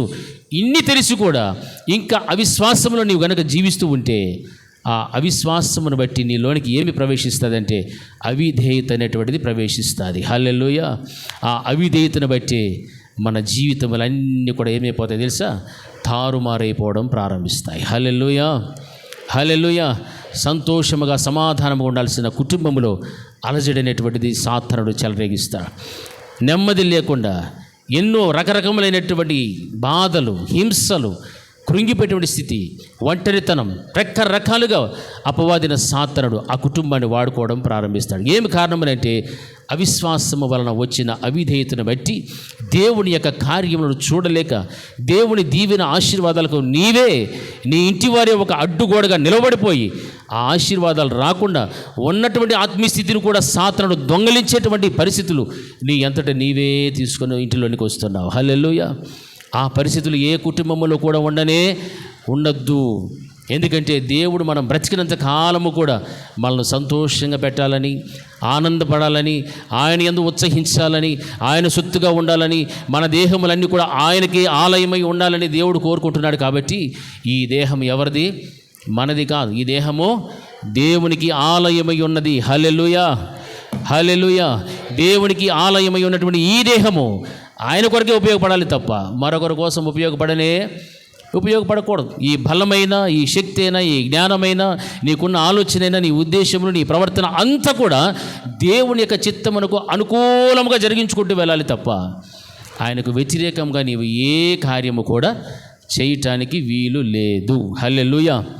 దేవుడు మనకి ఎవ్వరికీ ఆ అనుమతి ఇవ్వలేదు. ఇది నీ శరీరము, నీ ఇష్టం వచ్చినట్లు నువ్వు ప్రవర్తించుకో, నీ ఆలోచనలు, నీ స్వబుద్ధి అని దేవుడు చెప్పలేదు. ఆయన చిత్తానుసారంగా నీవు బ్రతకాలని చెప్పాడు. అందుకే ఆయన ఆజ్ఞలు పెట్టాడు, కట్టడలు పెట్టాడు, శాస్త్రములు పెట్టాడు, విధులను పెట్టాడు. ఇవన్నీ కూడా ఎవరి కోసమో తెలుసా? నా కోసం, నీ కోసం, నా కుటుంబం, నీ కుటుంబం, సంఘమంతటికి, భూమి మీద చెదిరి ఉన్న ప్రతి వ్యక్తికి కూడా దేవుడు ఇటువంటి నియమ నిబంధనలు ఎందుకు పెట్టాడంటే మళ్ళందరినీ కూడా ఒక రోజున ఎక్కడ తీసుకోపోవాలని, పునాదులు కలిగినటువంటి ఆ పట్టణంలోనికి దేవుడు తీసుకుని వెళ్ళి అక్కడ మన ద్వారా దేవుడు ఏమి చెల్లించుకోవాలి? స్తుతులు చెల్లించుకోవాలి. ఆయన స్తుతుల మీద ఆశ్రయించినటువంటి వాడు. ఆయన నిత్యము కూడా పరిశుద్ధుడు, పరిశుద్ధుడని దేవదూతల చేత గాన ప్రతిగానములతో కొనియాడబడుచున్నటువంటి వారు. హల్లెలూయా. మట్టితో నిర్మించబడినటువంటి మనలను దేవుడు ఎంత ప్రేమించి మన ద్వారా ఆయన స్తుతి నొందాలని ఎంతగా దేవుడు ఆశపడుచున్నాడు. ఈ భూమి మీద బ్రతికినంత కాలము నీవు పరదేశివే, నీవు అన్యుల వలె పరదేశులుగా యాత్రికులుగా జీవిస్తున్నప్పటికీ కూడా అబ్రహాము కలిగినటువంటి నిరీక్షణ ఏమిటంటే పునాదులు కలిగిన ఆ పట్టణం కొరకు నిరీక్షణ చూస్తున్నాడు. ఆయనైనా, ఆయన కుమారులైన అబ్రహాము, ఇస్సాకు, యాకోబులు అందరూ కూడా ఆ నిరీక్షణ కలిగి ఉన్నారు. కానీ వేరొక ఆలోచన లేదు. ఈరోజు నీ జీవితంలో ఏ నిరీక్షణ ఉంది? ఎటువంటి జీవితంలో నీవు జీవిస్తున్నావు? అవిధేయత, అవిశ్వాసం. విశ్వాసం ఉంటే విధేయత నీలో ఉంటాయి. ఈ రెండు కార్యాల మధ్య నీవు ఎలా నడుస్తున్నావు, ఏ మార్గం కూడా నువ్వు వెళ్తున్నావు? విశ్వాసం అనేటువంటి మార్గంలో వెళ్తే నీవు విధేయత కలిగి జీవిస్తున్నటువంటి వ్యక్తివి. అవిశ్వాసంలో కనుక వెళుతూ ఉంటే అవిధేయతలో నీవు బ్రతుకుచూ ఉన్నావు. ఆ అవిధేయతను బట్టి ఎన్నో ఎన్నో ఎన్నో అనర్థాలు నీ జీవితంలో చూడక తప్పదని వాక్యం బోధిస్తోంది. హల్లెలూయా, హల్లెలూయా. అందుకే అటువంటి ఆలోచన, అటువంటి దుష్టక్రియలు, తలంపులు పుట్టించేది ఎవరు అంటే సాతానుడు. వాక్యం ఏమంటుంది? హెబ్రీయులకు రాసిన పత్రిక 3వ అధ్యాయం 12వ వచనంలో ఒక మాట రాయబడింది. సహోదరులారా, జీవము గల దేవుని విడిచిపోవునట్టి విశ్వాసము లేని దుష్ట హృదయము మీలో ఎవని యందేనను ఒకవేళ ఉండునేమో అని జాగ్రత్తగా మీరు చూచుకొనుడి. హల్లెలూయా. జీవము కలిగినటువంటి దేవునిని విడిచిపోవునట్టి దుష్ట హృదయము, విశ్వాసము లేని దుష్ట హృదయము మీలో ఎవని యందేనను ఒకవేళ ఉండునేమో దానిని మీరు జాగ్రత్తగా చూచుకొనుము అని చెప్తున్నాడు. హల్లెలూయా, హల్లెలూయా. 2 చేతులు హల్లెలూయా. ఏ దుష్ట హృదయం అది? ఏ దుష్ట హృదయమో? విశ్వాసము లేని దుష్ట హృదయం. జీవము గల దేవుని విడిచిపోవునట్టి విశ్వాసము లేని దుష్ట హృదయం మీలో ఎవని యందైనను ఉన్నదేమో జాగ్రత్తగా మీరు చూచుకొనడి అని వాక్యం బోధిస్తోంది. ఈ రోజున దేవుని బిడలమే ఒకవేళ అవిశ్వాసమును బట్టి అవిధేయతలు గనక ఉంటే ఆ జీవము గల దేవునిని విడిచిపోవునట్టి విశ్వాసము లేని దుష్ట హృదయం మనలో గనక ఉందేమో అని మీరు ఒక్కసారి ఏం చేసుకోమంటున్నాడు దేవుడు?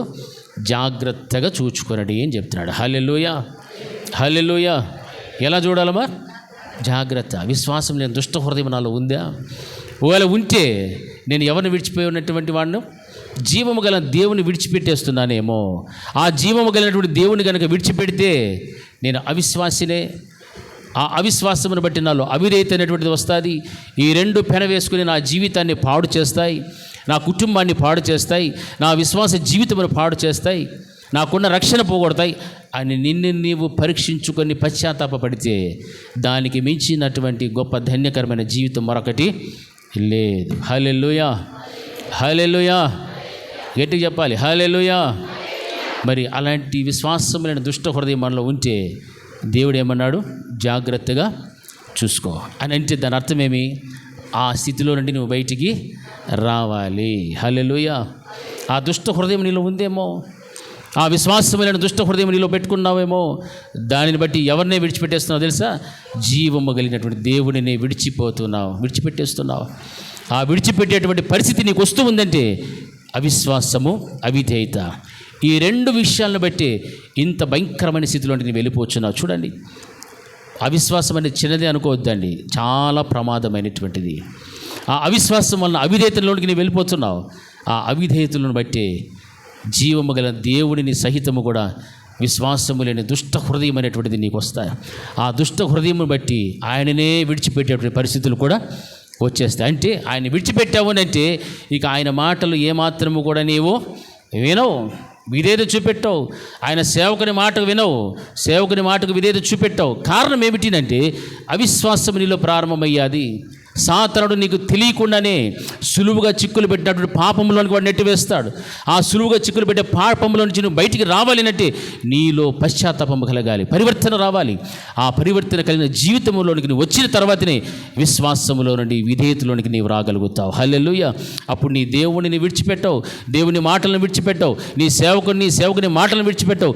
చాలా విధేయత కలిగి వాక్యమునకు కట్టుబడి వాక్యానుసారమైన జీవితమును జీవించడానికి నీవు ఇష్టపడి ముందుకు వెళుచూ ఉంటావు. హల్లెలూయా. గట్టిగా చెప్పాలి హల్లెలూయా, హల్లెలూయా. ఆ జీవితం ఈ రోజున మనందరికీ కూడా చాలా చాలా అవసరము. హల్లెలూయా, హల్లెలూయా. చూడండి, కీర్తనల గ్రంథం 78వ అధ్యాయం 32వ వచనం ఒకసారి చదవండి. కీర్తనలు 72:38 త్వరగా చదవాలి.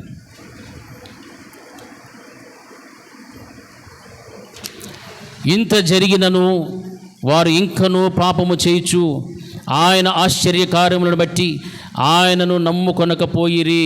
హల్లెలూయా. ఆయనను వారి హృదయము ఆయన ఎడల స్థిరముగా ఉండలేదు. ఆయన నిబంధనను వారు నమ్మకముగా గైకొనలేదు. 36 వచనంలో ఈ మాట వ్రాయబడుతుంది. హల్లెలూయా.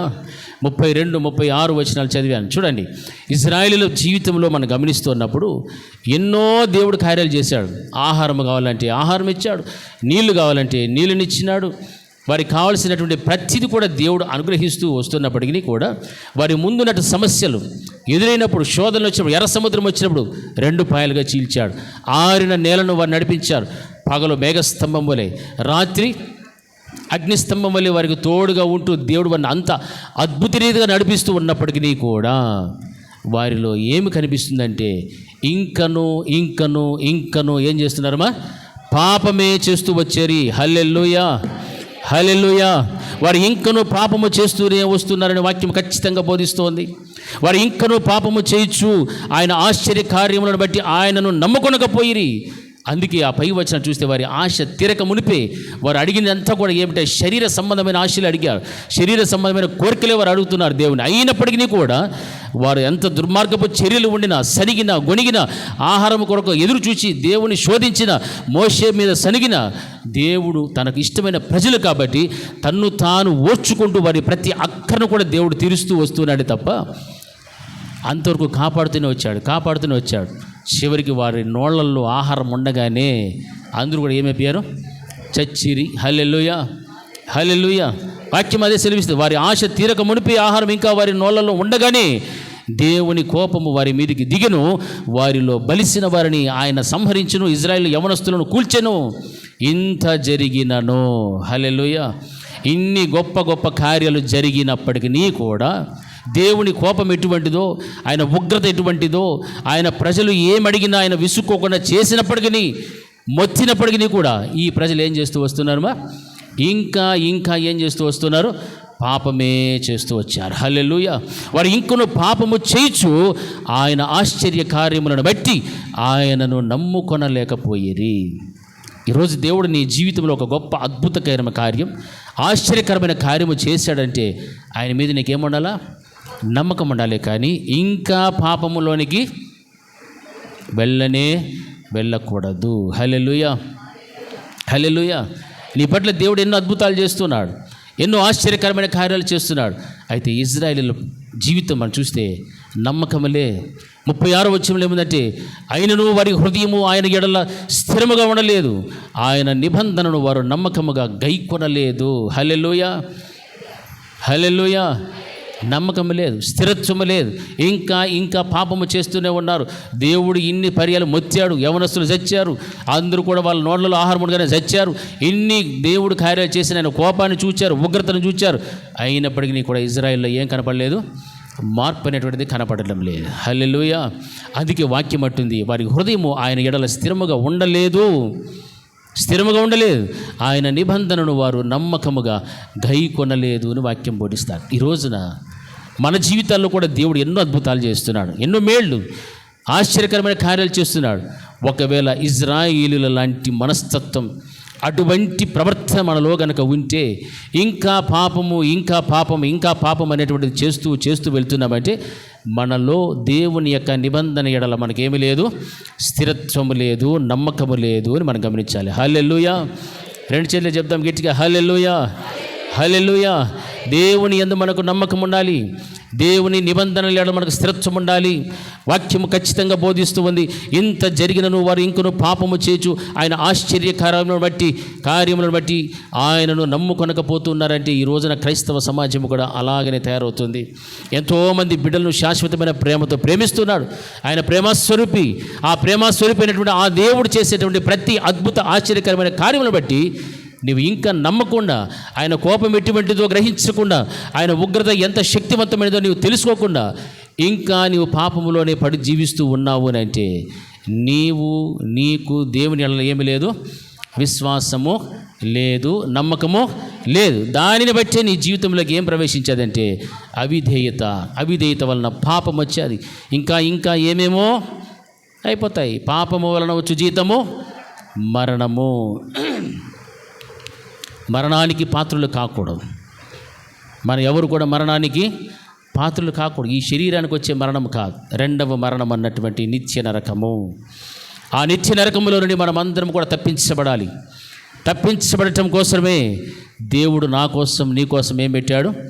ప్రాణం పెట్టాడు. తన రక్తాన్ని చిందించాడు, ప్రోక్షించాడు. ఆయన రక్తము ద్వారా ప్రోక్షింపబడిన హృదయములు కలిగినటువంటి వ్యక్తులుగా, విశ్వాసులుగా మనం జీవించాలి. కానీ ఎప్పుడో నేను బాప్తిసం తీసుకున్నానులే, ఎప్పుడో ఆయన నా కోసం రక్తం కాచాడులే, నేను ఇంకా ఇంకా ఇంకా పాపములో జీవిస్తున్నప్పటికీ కూడా నా దేవుడు నన్ను ఏం చేయలేదు, శిక్షించలేదు, ఆయన ఉగ్రత నా మీదకి రాలేదు, ఆయన కోపము నా మీదకి రాలేదు అని మాత్రము అనుకోవద్దు. హల్లెలూయా, హల్లెలూయా. ఒక్కసారిగా దేవుని యొక్క కోపము, ఉగ్రత దిగి వచ్చిందంటే అరణ్యములో అందరూ రాలిపోయినట్టుగా రాలిపోవాల్సిన పరిస్థితులు వస్తాయి. అరణ్యంలో చచ్చిపోయారు దేవునికి ఇష్టమైన ప్రజలే, కానీ వారి జీవితములలో అవిశ్వాసం, నమ్మకం లేదు, స్థిరత్వం లేదు, అవిధేయతను చూపెడుతూ వచ్చారు. ఆ అవిధేయతను బట్టి అటువంటి దేవుని యొక్క ఉగ్రత, కోపమైనటువంటి దేవుడు వారి మీదకి రప్పించాడు. హల్లెలూయా. నా ప్రియమైనటువంటి దేవుని బిడ్డలారా, మన ఇజ్రాయేలు యొక్క జీవితంలో మనం చూస్తే అటువంటి నమ్మకమైనటువంటిది జీవితం లేదు. దేవుణ్ణి అనుసరించడానికి వారి యొక్క హృదయాలను క్రమపరుచుకోలేదు. దేవుని యొక్క వాక్యమును అనుసరించి జీవించడానికి, వారి జీవితంలో మార్చుకోవడానికి ఏమాత్రము కూడా ఇష్టపడలేదు. కానీ దేనిని చూస్తూ వచ్చారంటే ఐగుప్తి ఆశల మీదే వారి యొక్క దృష్టి పెట్టారు. ఐగుప్తులో మాకు అది ఉంది, ఇది ఉంది అని చెప్పుకుంటూ వచ్చారే, కానీ మమ్మల్ని ఇక్కడ చావడానికి పిలుచుకొచ్చావని విసుక్కుంటున్నారు, సరుగుతున్నారే తప్ప అయ్యో దేవుడు మన కొరకు వాగ్దాన భూమిని ఏర్పాటు చేశాడు, ఆ వాగ్దాన భూమిలను ప్రవేశింపజేస్తాడు అన్న విశ్వాసము వీరిలో ఏ ఒక్క మూలను కూడా కనపడలేదు. హల్లెలూయా, హల్లెలూయా, హల్లెలూయా. అందుకే అందరూ కూడా దేనికి గురైపోయారు? దేవుని యొక్క ఉగ్రతకు గురైపోయి అరణ్యములో రాలి చచ్చిరి. హల్లెలూయా, హల్లెలూయా.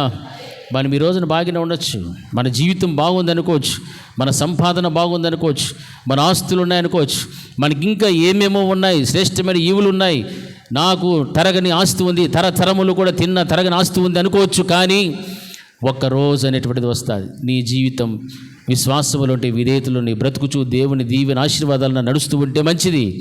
అవిధేయత, అవిశ్వాసములు కనుక నీ ఉండి వీటిని నేను అనుభవిస్తున్నాను, ఈ పాపం ఇంకా చేస్తూ ఉన్నాను, నన్ను దేవుడు శిక్షించలేదు అనుకుంటే మాత్రము నీ పొరపాటు. హల్లెలూయా. అది ఒక రోజున దేవుడు ఆయన ఉగ్రత అనేటువంటిది నీ మీదికి పంపాడంటే తట్టుకోలేని పరిస్థితులు. హల్లెలూయా, హల్లెలూయా. కాబట్టి మనము జాగ్రత్తగా ఉండాలని వాక్యం బోధిస్తా. జాగ్రత్తగా నీవు ఆయనను వెతుకు, అప్పుడు నీవు ఆయనను కనుగొంటావు. హల్లెలూయా. ఆయన నీవు కనుగొన్నావు అంటే నీలో ఉన్న అవిశ్వాసము నీలో నుండి బయటికి పోతాయి, నీలో ఉన్న అవిధేయత నీలో నుండి విడిచిపెట్టి వెళ్ళిపోతాయి. అప్పుడు నీలో విశ్వాసం వస్తుంది, విధేయత రెండూ కూడా వస్తాయి. నీవు ఆయనను జాగ్రత్తగా వెతకడం మాత్రము విడిచిపెట్టకూడదు. హల్లెలూయా, హల్లెలూయా. చూడండి, యోహాను పత్రికలో మనం చూస్తే 3వ అధ్యాయం 18వ వచనంలో ఆయన యందు విశ్వాసం ఉంచు వానికి తీర్పు తీర్చబడదు, విశ్వసింపని వాడు దేవుని అద్వితీయ కుమారుని నామమందు విశ్వాసం ఉంచలేదు గనుక వానికి ఇంతకు మునిపే ఏమైపోయేది? తీర్పు తీర్చబడిను అని వాక్యం బోధిస్తారు. నీవు నిజంగా దేవుని యందు విశ్వాసం అనేటువంటిది ఉంటే నీకేం లేదు, తీర్పు లేదు, తీర్పు తీర్చబడదు. ఆ తీర్పులో నుండి నీవు తప్పించబడాలి అంటే నీ జీవితంలో ఏముండాలా? విశ్వాసం ఉండాలి. హల్లెలూయా, విశ్వాసం ఉండాలి. ఆ విశ్వాసం అనేటువంటిది లేనటువంటి వారిని గురించి ఏమంటున్నాడు వాక్యములో బోధిస్తే చూస్తే ఆయన ఏమంటున్నాడమ్మా? విశ్వసింపని వాడు దేవుని అద్వితీయ కుమారుని నామమందు విశ్వాసం ఉంచలేదు గనుక వానికి ఇంతకు మునిపే తీర్పు తీర్చబడెను. ఆల్రెడీ వానికి జడ్జిమెంట్ అయిపోయాది. ఎవడైతే అవిశ్వాసగా ఉన్నారో, ఎవరైతే దేవుని వాక్యమును తిరస్కరిస్తున్నారో, అవిధేయతలో జీవిస్తున్నారో అటువంటి వారికి దేవుడు ముందుగానే ఏం చేసి పెట్టేశాడు అంటే ఫిక్స్, ఫలానా వ్యక్తి దీనికి ఫిక్స్, నరకానికి వాడు ఫిక్స్ అని దేవుడు ముందుగానే ఏం చేసినాడు. హల్లెలూయా. అటువంటి దాని గురించి మనం ఒక వాక్యం చూస్తే ఆ మనుషుల గురించి ఏమనంటే దుష్ట మనస్సుకు వారిని ఏం చేశాడు దేవుడు? భ్రష్ట మనస్సుకు వారిని ఏం చేశాడు? అప్పగించినోడు దాని అర్థం. హల్లెలూయా, హల్లెలూయా. భ్రష్ట మనస్సు ఉంటే దాన్ని బాగు చేసేవాళ్ళు ఎవరైనా ఉన్నారా? దేవుడే అప్పగించారని చెప్తాడు. ఏ మనసుకి? భ్రష్ట మనసుకి. విశ్వాసంలోనికి రా, విధేయత కలిగి జీవించు అంటే వినం. అవిశ్వాసం, అవిధేయత, ఏమైనా జరగని, ఏమైనా అయిపోనిలే అనే పరిస్థితులే మనల్ని ఆనందాన్ని ఇస్తాయి తప్ప నేను మంచిగా ఉండాలి, మంచి బ్రతుకు, మంచి జీవితం, మంచి కుటుంబం, మంచి సంఘం, ఇలా నేను బ్రతకాలి అనేటువంటి ఆశలు చాలా మందిలో ఈ రోజునేమైపోయి తెలుసా, చచ్చిపోయాయి. హల్లెలూయా. వాక్యంలో ఒక మాట ఉంది, అంత్య దినములలో అందరిలో ఏమి చల్లారిపోతుంది, ప్రేమ చల్లారిపోతూ ఏం విస్తరిస్తూ ఉంది, అక్రమము విస్తరిస్తూ ఉన్నది. హల్లెలూయా, హల్లెలూయా. ప్రేమ చల్లారిపోతూ ఉంది, విస్తరిస్తుంది ఏమిటంటే అక్రమం. అంటే క్రమము లేనటువంటిది అక్రమము. నీవు ఈ రీతిగా బ్రతకాలి, ఈ విధంగా జీవించాలి, ఈ విధంగా మాట్లాడాలి, ఈ విధంగా ఉండాలి, నీ ప్రవర్తన, నీ జీవితం ఇదే అని దేవుడు చెప్పాడు. కానీ దానికి పూర్తి భిన్నముగా, వ్యతిరేకంగా అక్రమం అనేటువంటిది విస్తరిస్తూ ఉంది అని వాక్యం బోధిస్తారు. మనం చూస్తున్నాం, మన కుటుంబాల్లోని ఎంతమంది అక్రమమైనటువంటి పరిస్థితుల్లో ఉన్నారు, అక్రమంగా జీవిస్తున్నారు, అక్రమంగా మాట్లాడుచున్నారు, అక్రమంగా వారు ఆలోచన చేస్తున్నారు. ఏం కారణం అంటే ఇవి ఏ దినాలు, అంత్య దినాలు. హల్లెలూయా. ఏ దినాలమా, అంత్య దినములలో నా ఆత్మను అందరి మీదకి కుమ్మరిస్తాను కూడా చెప్పాడు. అదే సమయంలో అంత్య దినాల్లో ఏం విస్తరిస్తుంది, ఏం విస్తరిస్తుందమ్మా, అక్రమము విస్తరిస్తారు. ప్రేమ చల్లారిపోతూ ఉంది, జాగ్రత్తగా ఉండాలి. నీ జీవితంలో ప్రేమ చల్లారిపోయేటువంటి దినాల్లో ఉన్నావు. ఆ ప్రేమ చల్లారిపోయేటువంటి దినాలలో ఎంత జాగ్రత్తగా ఉండాలో అంత జాగ్రత్తగా ఉండాలి. హల్లెలూయా. చివరిగా హెబ్రీయులకు రాసిన పత్రిక 7:25 వచనం ఒకసారి చదువుకుందాం. ఈయన తన ద్వారా దేవుని యొద్దకు వచ్చు వారి పక్షమున. ఎవరి ద్వారా వస్తున్నారమ్మా, యేసు క్రీస్తు ప్రభుల వారి ద్వారా దేవుని యొద్దకు వచ్చు వారి పక్షమున ఏం చేస్తున్నాడు, విజ్ఞాపనము చేయుటకు నిరంతరము కూడా జీవించుచూ ఉన్నాడు. కనుక వారిని సంపూర్ణముగా రక్షించుటకు శక్తిమంతుడై ఉన్నాడు. ఎవరైనా, యేసుక్రీస్తు ప్రభుల వారు, నజరేయుడైన ఆ యేసుక్రీస్తు ప్రభుల వారే. ఆయనే కదా మన కోసం ప్రాణం పెట్టాడు. ఈ రోజుకి ఆయన ఏం చేస్తున్నాడు, మన కోసము తండ్రి కుడి పార్శ్వమున కూర్చున్నాడు. ఆయన నామము పేరట ఎవరైతే దేవుని ఎదుకు వస్తున్నారో వారి పక్షమున ఆయన ఏం చేస్తున్నాడంటే విజ్ఞాపన చేయడానికి నిరంతరము కూడా జీవించుచూ ఉన్నటువంటి దేవుడు. నిరంతరం ఆయన జీవిస్తున్నాడు. ఎవరి కోసం, ఆ దేవుని యొద్దకు వస్తున్న ప్రతి విశ్వాసి కోసం, ప్రతి బిడ్డ కోసం, ప్రతి కుటుంబం, ప్రతి సంఘము కోసం కూడా ఆయన అక్కడ తండ్రి కుడి పార్శ్వమున కూర్చుని విజ్ఞాపన చేయటానికి నిరంతరం కూడా ఏమవుతున్నాడు, జీవించుచూ ఉన్నాడు. హల్లెలూయా. రెండవది ఏమన్నాడంటే వారిని సంపూర్ణంగా రక్షించటానికి శక్తిమంతుడు. హల్లెలూయా, హల్లెలూయా. మీలో ఉన్నవాడు లోకములో ఉన్నవాని కంటే గొప్పవాడు. నీలో ఎవరుండాలా, దేవుడు ఉండాలి, యేసుక్రీస్తు ప్రభుల వారు ఉండాలి, పరిశుద్ధాత్మ దేవుడు ఉండాలి. వీరు గనుక నీలో ఉంటే లోకములో ఉన్న అపవాదిన సాతాను యొక్క వాని కంటే, వాని శక్తి కంటే కూడా ఈయన గొప్పవాడు, శక్తిమంతుడు. వాక్యం అదే బోధిస్తూ ఉంది. ఆయన మనకు పక్షమున ఉండి మన కోసం విజ్ఞాపనము చేయటానికి నిరంతరము జీవించుచూ ఉన్నటువంటి దేవుడు. అంతేకాదు కానీ మనందరినీ కూడా సంపూర్ణంగా రక్షించడానికి శక్తిమంతుడై ఉన్నటువంటి దేవుడు. హల్లెలూయా, హల్లెలూయా. విశ్వాసము లేకుండా దేవునికి ఇష్టుడై ఉండుట అసాధ్యము అని వాక్యం బోధించారు. మరి ఇంతవరకు మనం ఇన్ని విషయాలు విశ్వాసము లేకుండా దేవునికి ఇష్టడుగా ఉండటం అసాధ్యమని చెప్పారు. అయితే దానికి ఏం చేయాలో దేవుడు మనతో మాట్లాడాడు. మనందరి బ్రతుకుల్లో కూడా దేవుడు ఎంత మేలు చేస్తున్నాడు, ఎన్ని గొప్ప కార్యాలు చేస్తున్నాడంటే ఇప్పటికీ కూడా ఆయన సజీవుడిగా తండ్రి కుడి పార్శ్వమున కూర్చొని ఆయన యొద్దకు వచ్చు వారి కొరకు ఏం చేస్తున్నాడు, విజ్ఞాపన చేస్తూ జీవించుతూ ఉన్నాడు. హల్లెలూయా, హల్లెలూయా. అంతేకాదు కానీ మనందరికీ సంపూర్ణమైన రక్షణ ఇవ్వటానికి ఆయన ఏమై ఉన్నాడు, శక్తిమంతుడై ఉన్నాడు. హల్లెలూయా, హల్లెలూయా. కాబట్టి మన జీవితంలో మన విశ్వాసులమని పిలువబడుతున్నాం. అయితే విశ్వాసము లేకుండా దేవునికి ఇష్టుడై ఉండుట అసాధ్యము. ఆ విశ్వాసం అనేటువంటిది విధేయతలోనికి నడిపిస్తా.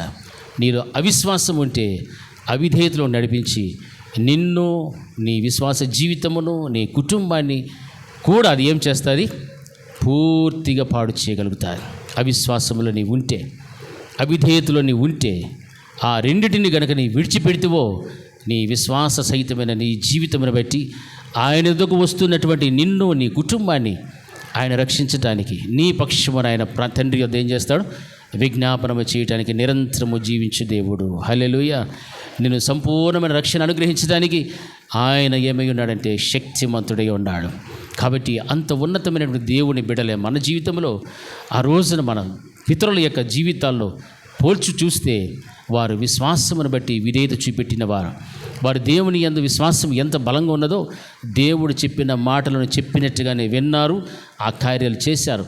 అబ్రహామైనా, నోవాహైనా ఒక్కొక్కరి జీవితంలో మనం గమనిస్తూ వస్తే ఈ హెబ్రీ పత్రికలో చాలామంది జీవితాల్లో విశ్వాసమును బట్టి ఎన్ని గొప్ప అద్భుత ఆశ్చర్యకరమైన కార్యాలు వారు రుచి చూచారో ఈ రోజున మన జీవితంలో కూడా అటువంటి ఉన్నతమైన కార్యాలు మనం కూడా చూడటానికి దేవుడు సహాయం చేస్తాడు.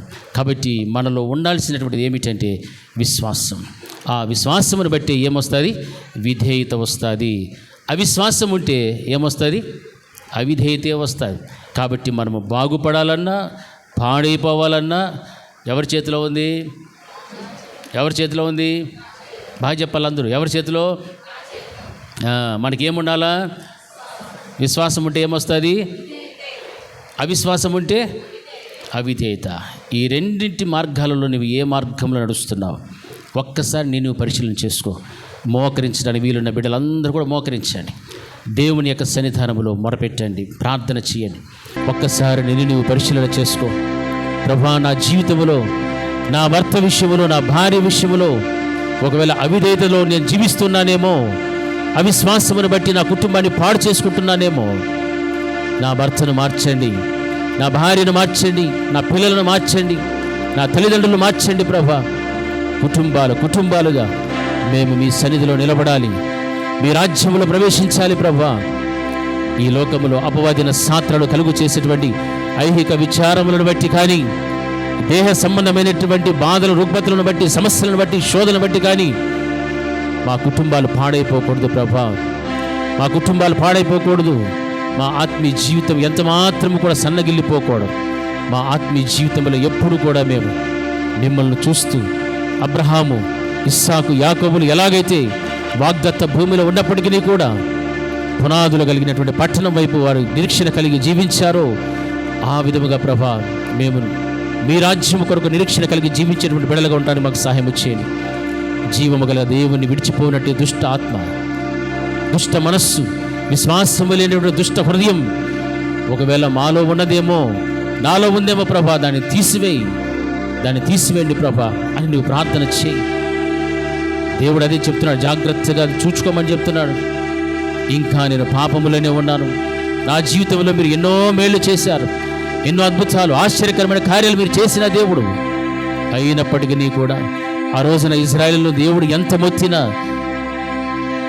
ఆయన కోపము దిగివచ్చిన, ఉగ్రత వచ్చినప్పటికీ కూడా వారి జీవితంలో ఉన్నటువంటి పాపం మాత్రం వారు విడిచిపెట్టలేదు.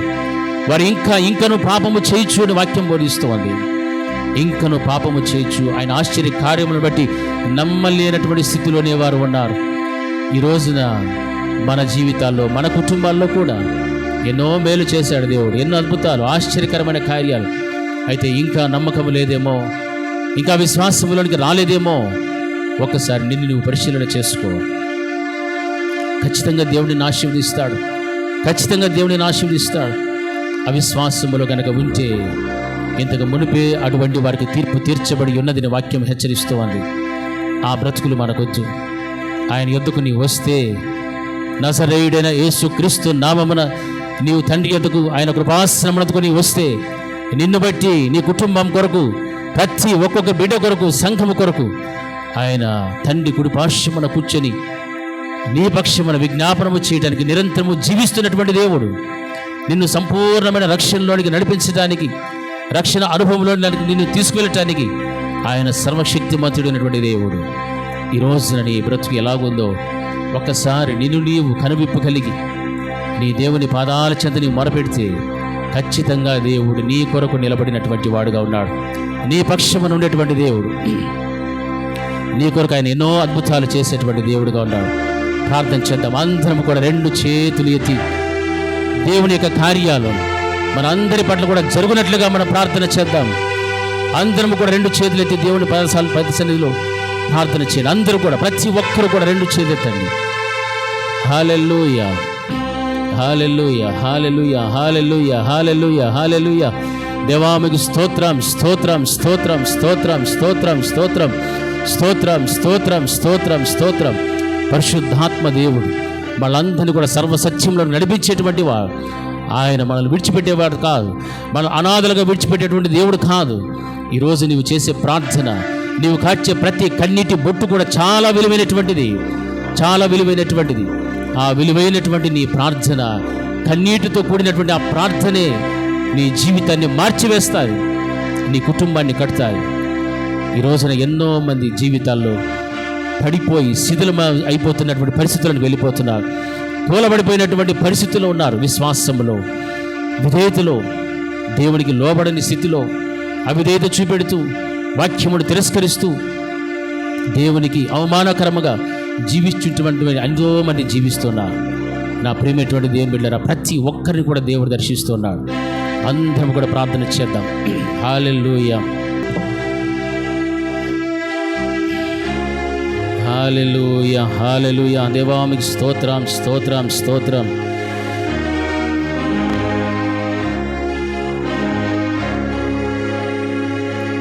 పరిశుద్ధాత్మా మీకే స్తోత్రం, పరిశుద్ధాత్మా మీకే స్తోత్రం, పరిశుద్ధాత్మా మీకే స్తోత్రం, పరిశుద్ధాత్మా మీకే స్తోత్రం, పరిశుద్ధాత్మా మీకే స్తోత్రం, పరిశుద్ధాత్మా మీకే స్తోత్రం. అందరం రెండు చేతులు ఎత్తి పాడదాం. ఆత్మా మీకే స్తోత్రం, పరిశుద్ధాత్మా మీకే స్తోత్రం. ఆమేన్, హల్లెలూయా. పరిశుద్ధాత్మా మీకే స్తోత్రం, పరిశుద్ధాత్మా మీకే స్తోత్రం. హల్లెలూయా, ఆమేన్. దేవా మీకు సహాయం చేయండి. ఏ ఒక్కరిలో కూడా విశ్వాసం ఉండకూడదు ప్రభా. విశ్వాసం లేకుండా మీకు ఇష్టం లేకుండా అసాధ్యమని చెప్పి ఉన్నావు. ప్రతి ఒక్కొక్కరి జీవితాన్ని కూడా మీరు కనికరించండి, ప్రతి బిడ్డను కూడా మీరు దర్శించండి నాయన. ప్రతి కుటుంబంలో ఉన్న లోపాలు మీరు ఎత్తి చూపెడుతూ ఉన్నారు దేవుడు. ప్రతి బిడ్డను కూడా మీరు కనికరించండి, మీరు కనికరించండి ప్రభా. మీకు స్తోత్రం. ఆమేన్, హల్లెలూయా, గ్లోరీ, ఆమేన్, హల్లెలూయా, హల్లెలూయా, హల్లెలూయా, హల్లెలూయా, హల్లెలూయా, హల్లెలూయా, హల్లెలూయా, హల్లెలూయా. ఆమేన్, ఆమేన్, ఆమేన్, ఆమేన్. దేవుని పాదాల చింత పశ్చాత్తాపడాలంటే పశ్చాత్తాపడు, కన్నీరు కార్చు. దేవుడు నిన్ను కట్టగలుగుతాడు, నీ కుటుంబాన్ని కడతాడు. అవిశ్వాసముతో ఉండిపోవద్దు, అవిధేయతలోనే జీవిస్తూ వెళ్ళిపోవద్దు, ఇంకనో పాపములోనే జీవిస్తూ నీ జీవితాన్ని కొనసాగించవద్దు, నీ జీవితమును పాడు చేసుకోవద్దు. హల్లెలూయా, హల్లెలూయా, హల్లెలూయా, హల్లెలూయా, హల్లెలూయా.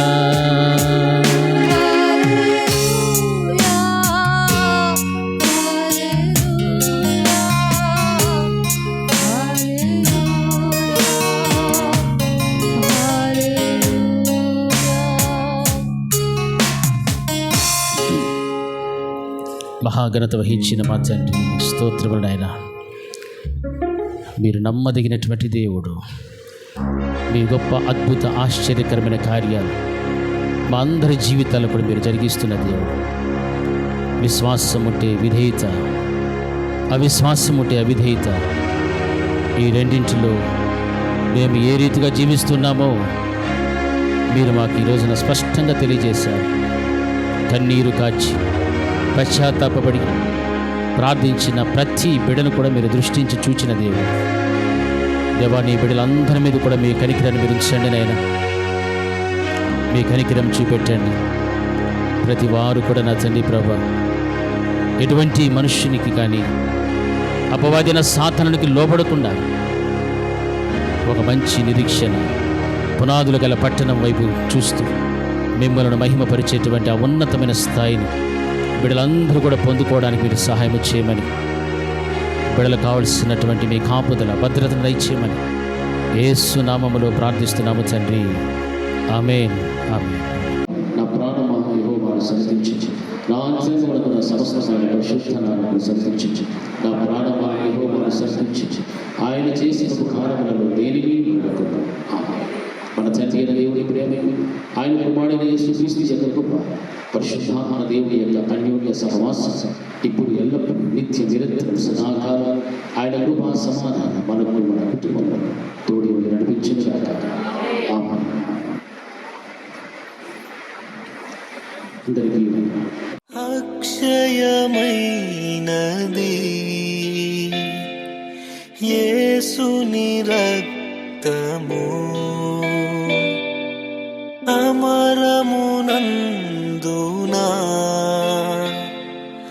పొందుగనున్నది. అక్షయమైనది యేసుని రక్తము, అమరమునందునా పొందుగనున్నది.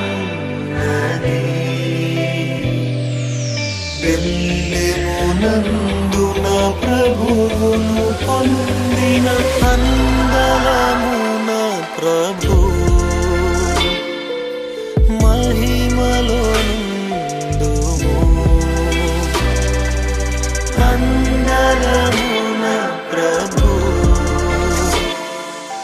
మహిమలో నుండుము. అక్షయమైనది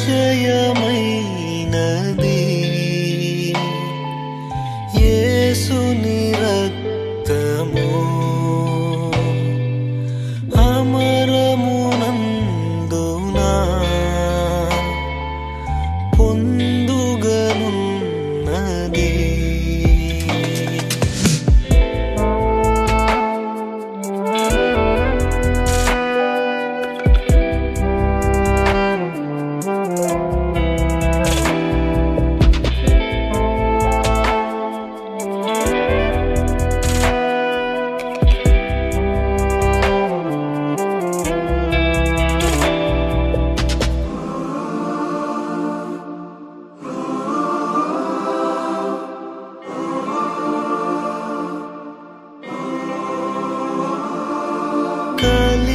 కలిగియుంటిమి కలుషిత రక్తము, కడతేర్చు చివరకు క్షయమగు రక్తము. కలిగియుంటిమి కలుషిత రక్తము, కడతేర్చు చివరకు క్షయమగు రక్తము. జీవికి రక్తం మూలాధారము, అక్షయ రక్తమే నిత్య జీవముకు. జీవికి రక్తం మూలాధారము, అక్షయ రక్తమే నిత్య జీవముకు. అక్షయమైనది యేసుని రక్తము, అమరమునందునా పొందుగనున్నది.